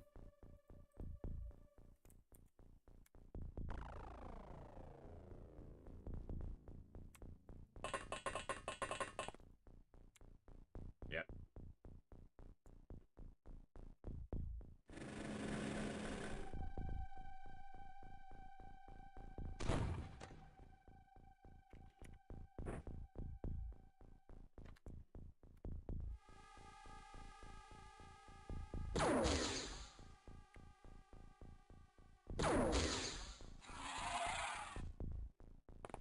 Small launcher has the potential to be devastating if it hits us that close.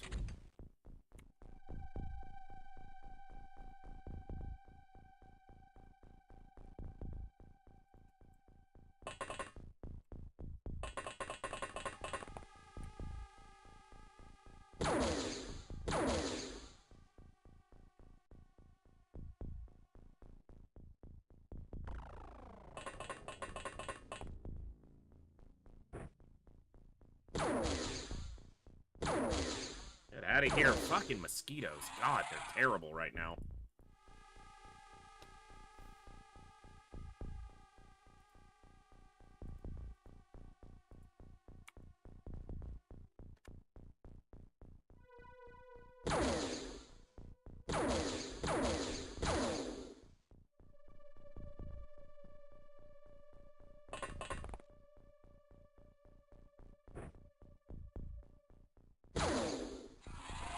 Good shot.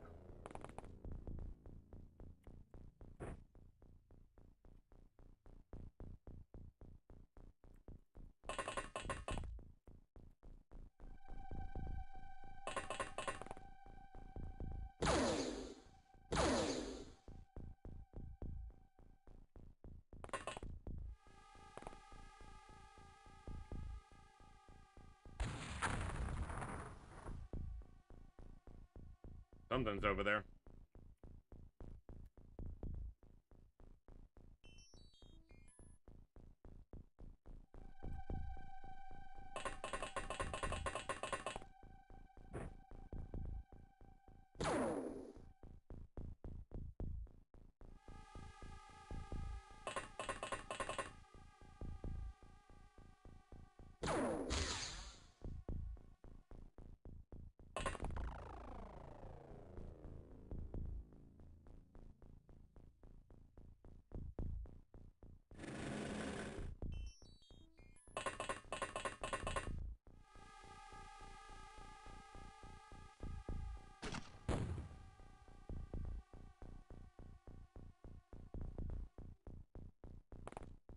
Could have reloaded instead of moving there.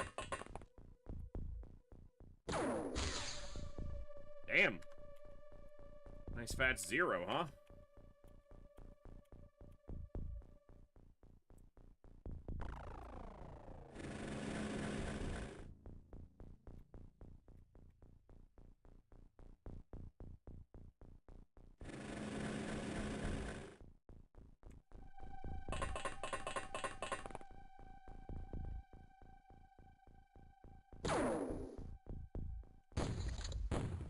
That could be a grenade from that muton. Right into the heart of our group. Thankfully, it looks like we dodged that happening.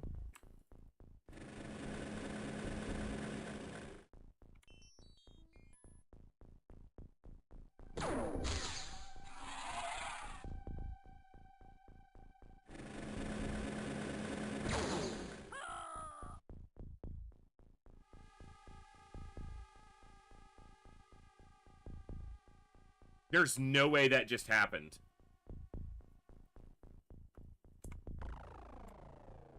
Okay. The absurdity of what just happened cannot be understated. This muton reaction shot at this drone and hit a soldier standing here. Not any of these guys. Him, the ramp, a soldier standing here. A soldier in this tile.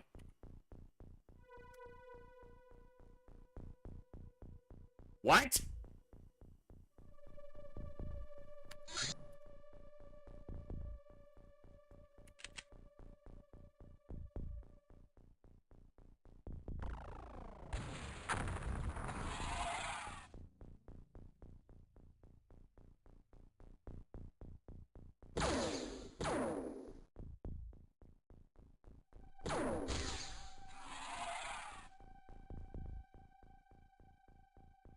Shot gotta land somewhere is actually provably false in hard mode.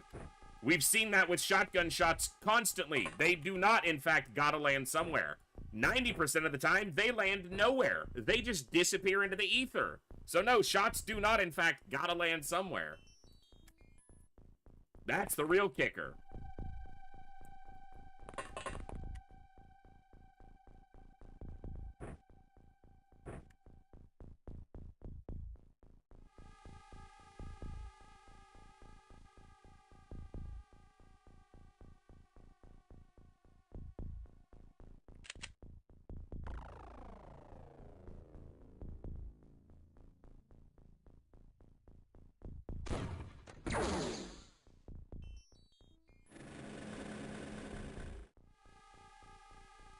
Dude, we've fired shots at a building 6 tiles in front of us and hit nothing, not even the ground. So, no.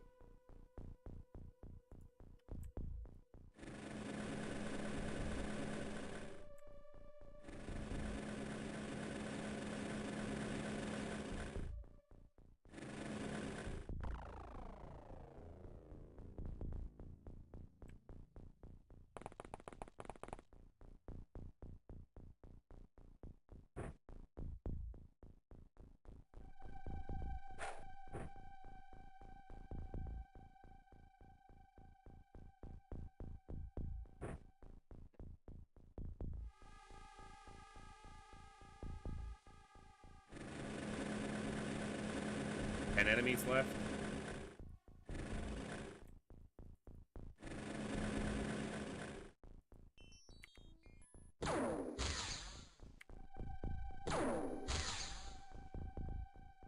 Nine enemies left.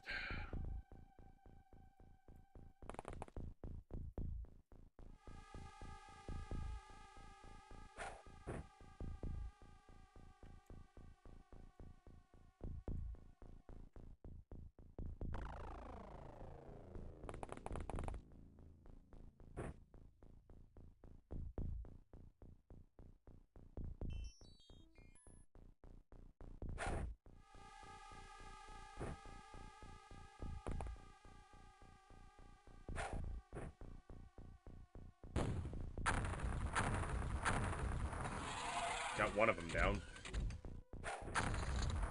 We threw a grenade at a drone. It's a break.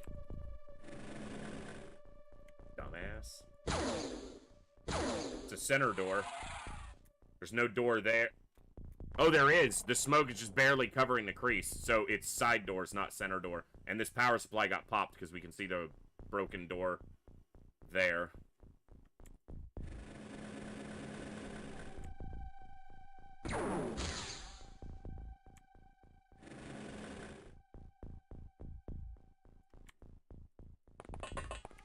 Or if I said door, I meant wall.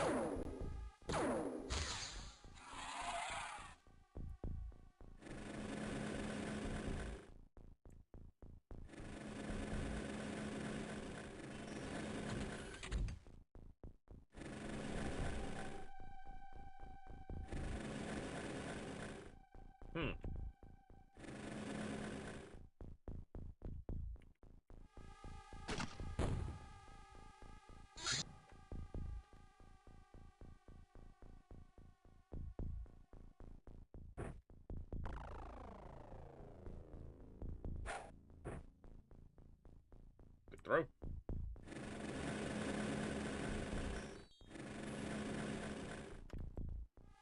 Okay. How did my scumbag counter get fucked that much? We were at 9 left, which means we were at 9, 10, 11, 12. That's where we should be.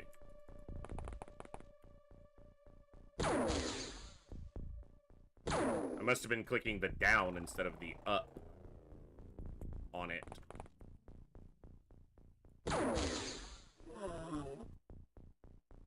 Should be at 13, yep.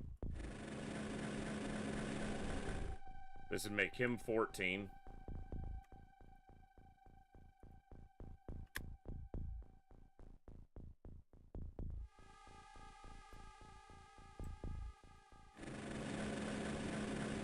Which I think puts 4 inside.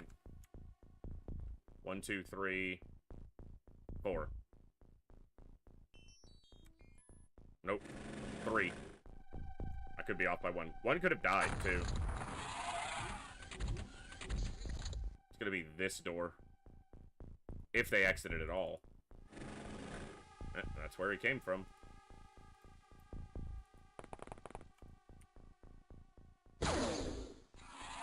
Good.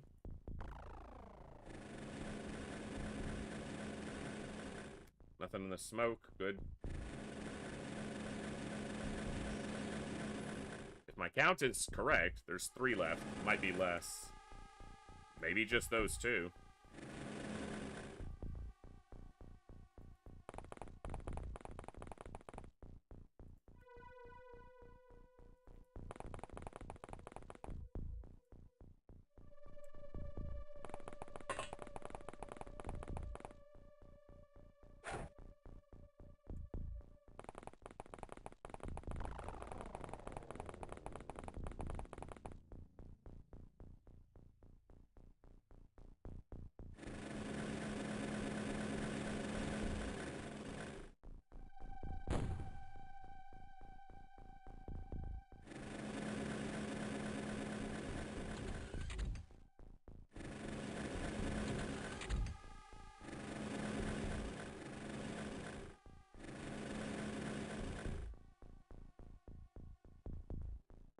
Like 2.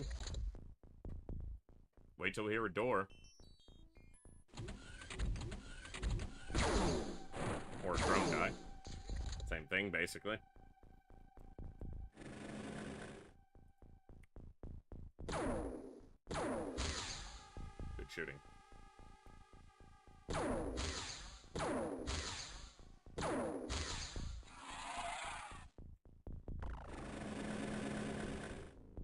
Other guy stayed inside. That was like 5 turns. Let's make sure we're smoked. He could come out this close door.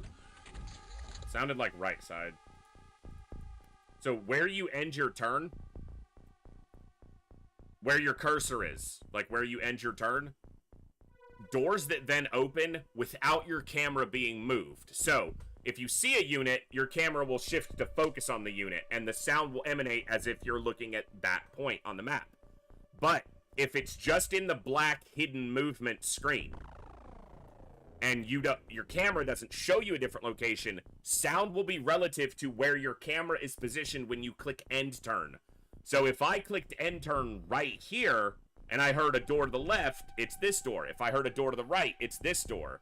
If I'm over here and I hear a door far right, it's this door. If I hear it closer, it's this door. So that's something that rarely gets paid any attention to. But you guys will hear me say it, and I guess I've never really explained it before. When I'll be listening on the end turn, we don't see anything, but we hear doors, and I'll say it's the far door. It's because I'm hearing the sounds to one side or the other to indicate if it's close to where I ended my end turn or far away. You have to pay attention to where your camera is when you end your turn. If it's over here, I'm not going to get any useful information. But if it's right here on these soldiers, and I hear a very close door, then or to my right, but close, it's going to be right here. If I hear a quieter door sound, I know it's over here. So, right side door. He went through this door and this door.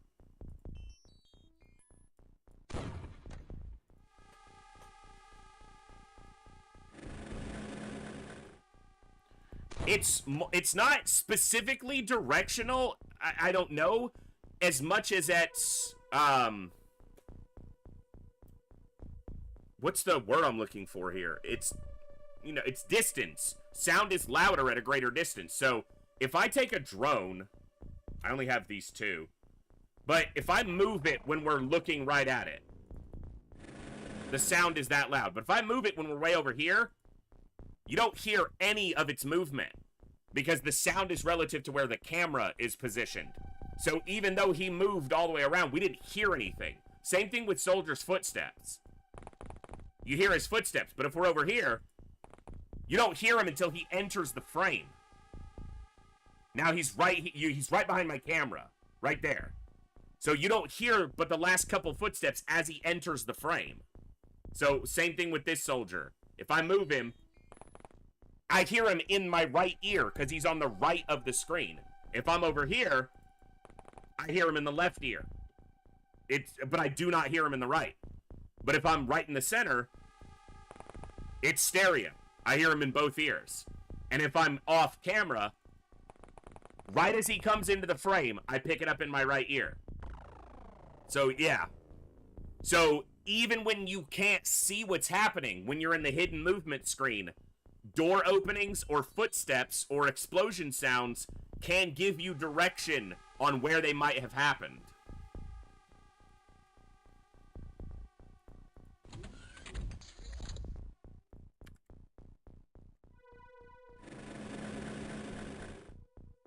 And I think that previous to talking about it just now, I often subconsciously reacted to that without spelling out why. And that might give you a little more insight into why I do certain things or check certain areas after an end turn because I heard something.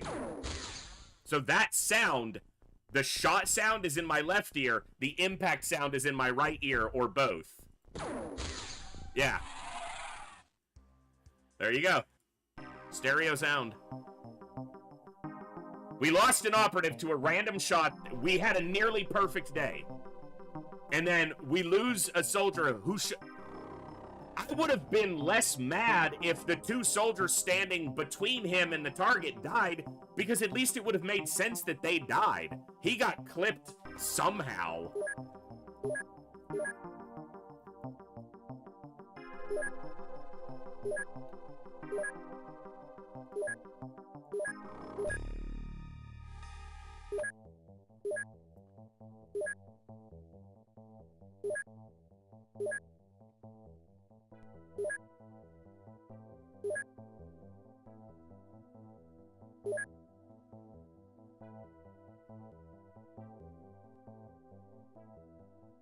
There is a base down there.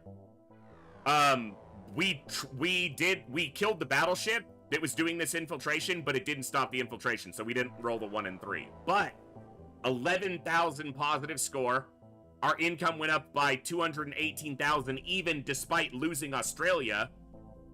And we still have almost 5 million rolling over the month, but our maintenance is 25 million, so yeah. But a good month overall. That's gonna mean there's a base down here, and we're gonna be wrapping up here pretty soon, but let's locate this base first. Total loss count so far, 60. We've lost 60 soldiers. Roughly a third, slightly more than a third of the total we've hired. Yeah. And the last one was a pretty decent loss, stat-wise. Yeah. Also, that means we can check Scilabs if... no, because it'll be a full in-game month, not game month ending. Like, they have to sit here for 30 to 60 days, not just the ending of 1 month. But I wanted to check if we had a spot open, but he wasn't in side training, so that's good. 3 days, we have more containment up. 9 days, we have our hyperwave decoders in our 3 primary bases. This one will take 21 days. How many commanders have we lost? 1, 2, 3. 3. I don't keep my commanders in the back line.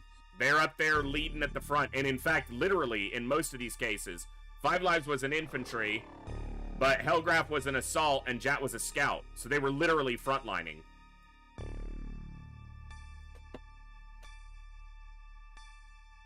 That's just the way it is.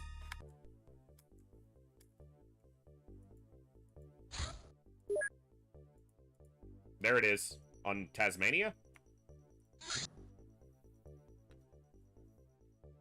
What was that battleship that we took out?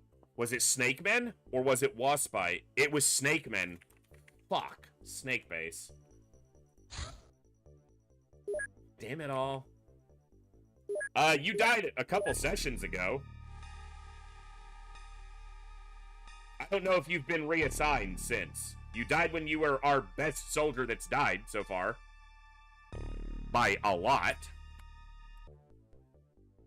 I don't know if you've been reassigned yet. I know I did these just the other day, but I can't remember everything.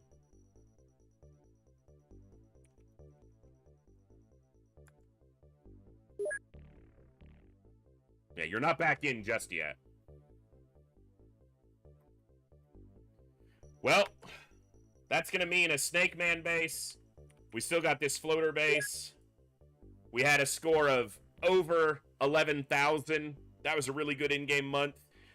It's hard to find a better point to halt operations for the day than at the conclusion of a month when the Aussies threw in with the scumbags. The USA is still out. We can take out that floater base to get them back. I'm pretty sure it's a packed base. Australia is now out. We can take out that Snake Man base to get them back. So, I'm going to go ahead, and we are going to wrap up there for this evening. No, we didn't lose 10K score. At the beginning of the month, your score resets. Your score resets to 0 at the beginning of every in-game month. So the beginning of the month is always 0 score. So, yeah. We didn't lose that much score. That's how much we gained over the last month. So, that was a great stream. Thank you all for hanging out and enjoying some XCOM with me tonight. Before we jump over to the outro screen, don't forget Operation Echo. Get in touch if you want to contribute any games. We're going to be giving away games for the entire marathon. 33 straight days of awesome fun. 4 hours a day minimum. It's going to be great. All of our favorites, plus probably some new games. We are going to have a blast. Thank you guys for hanging out tonight. I had a blast. You guys were awesome. We're a couple minutes short of the 4-hour mark today, but we just rolled up an in-game month with a great score, so it's a good time to wrap up there. You guys have been absolutely awesome. I appreciate everyone hanging out. I appreciate the good times, good vibes, good conversations, as always. You guys humble me each and every time you give me the opportunity to entertain you here. Thank you for choosing to spend some of your time here tonight, and I will see you all next time, right here in the Echo, where each and every one of us has a voice. Good night. God bless. Be good people. I'll see you next time, folks. Adios.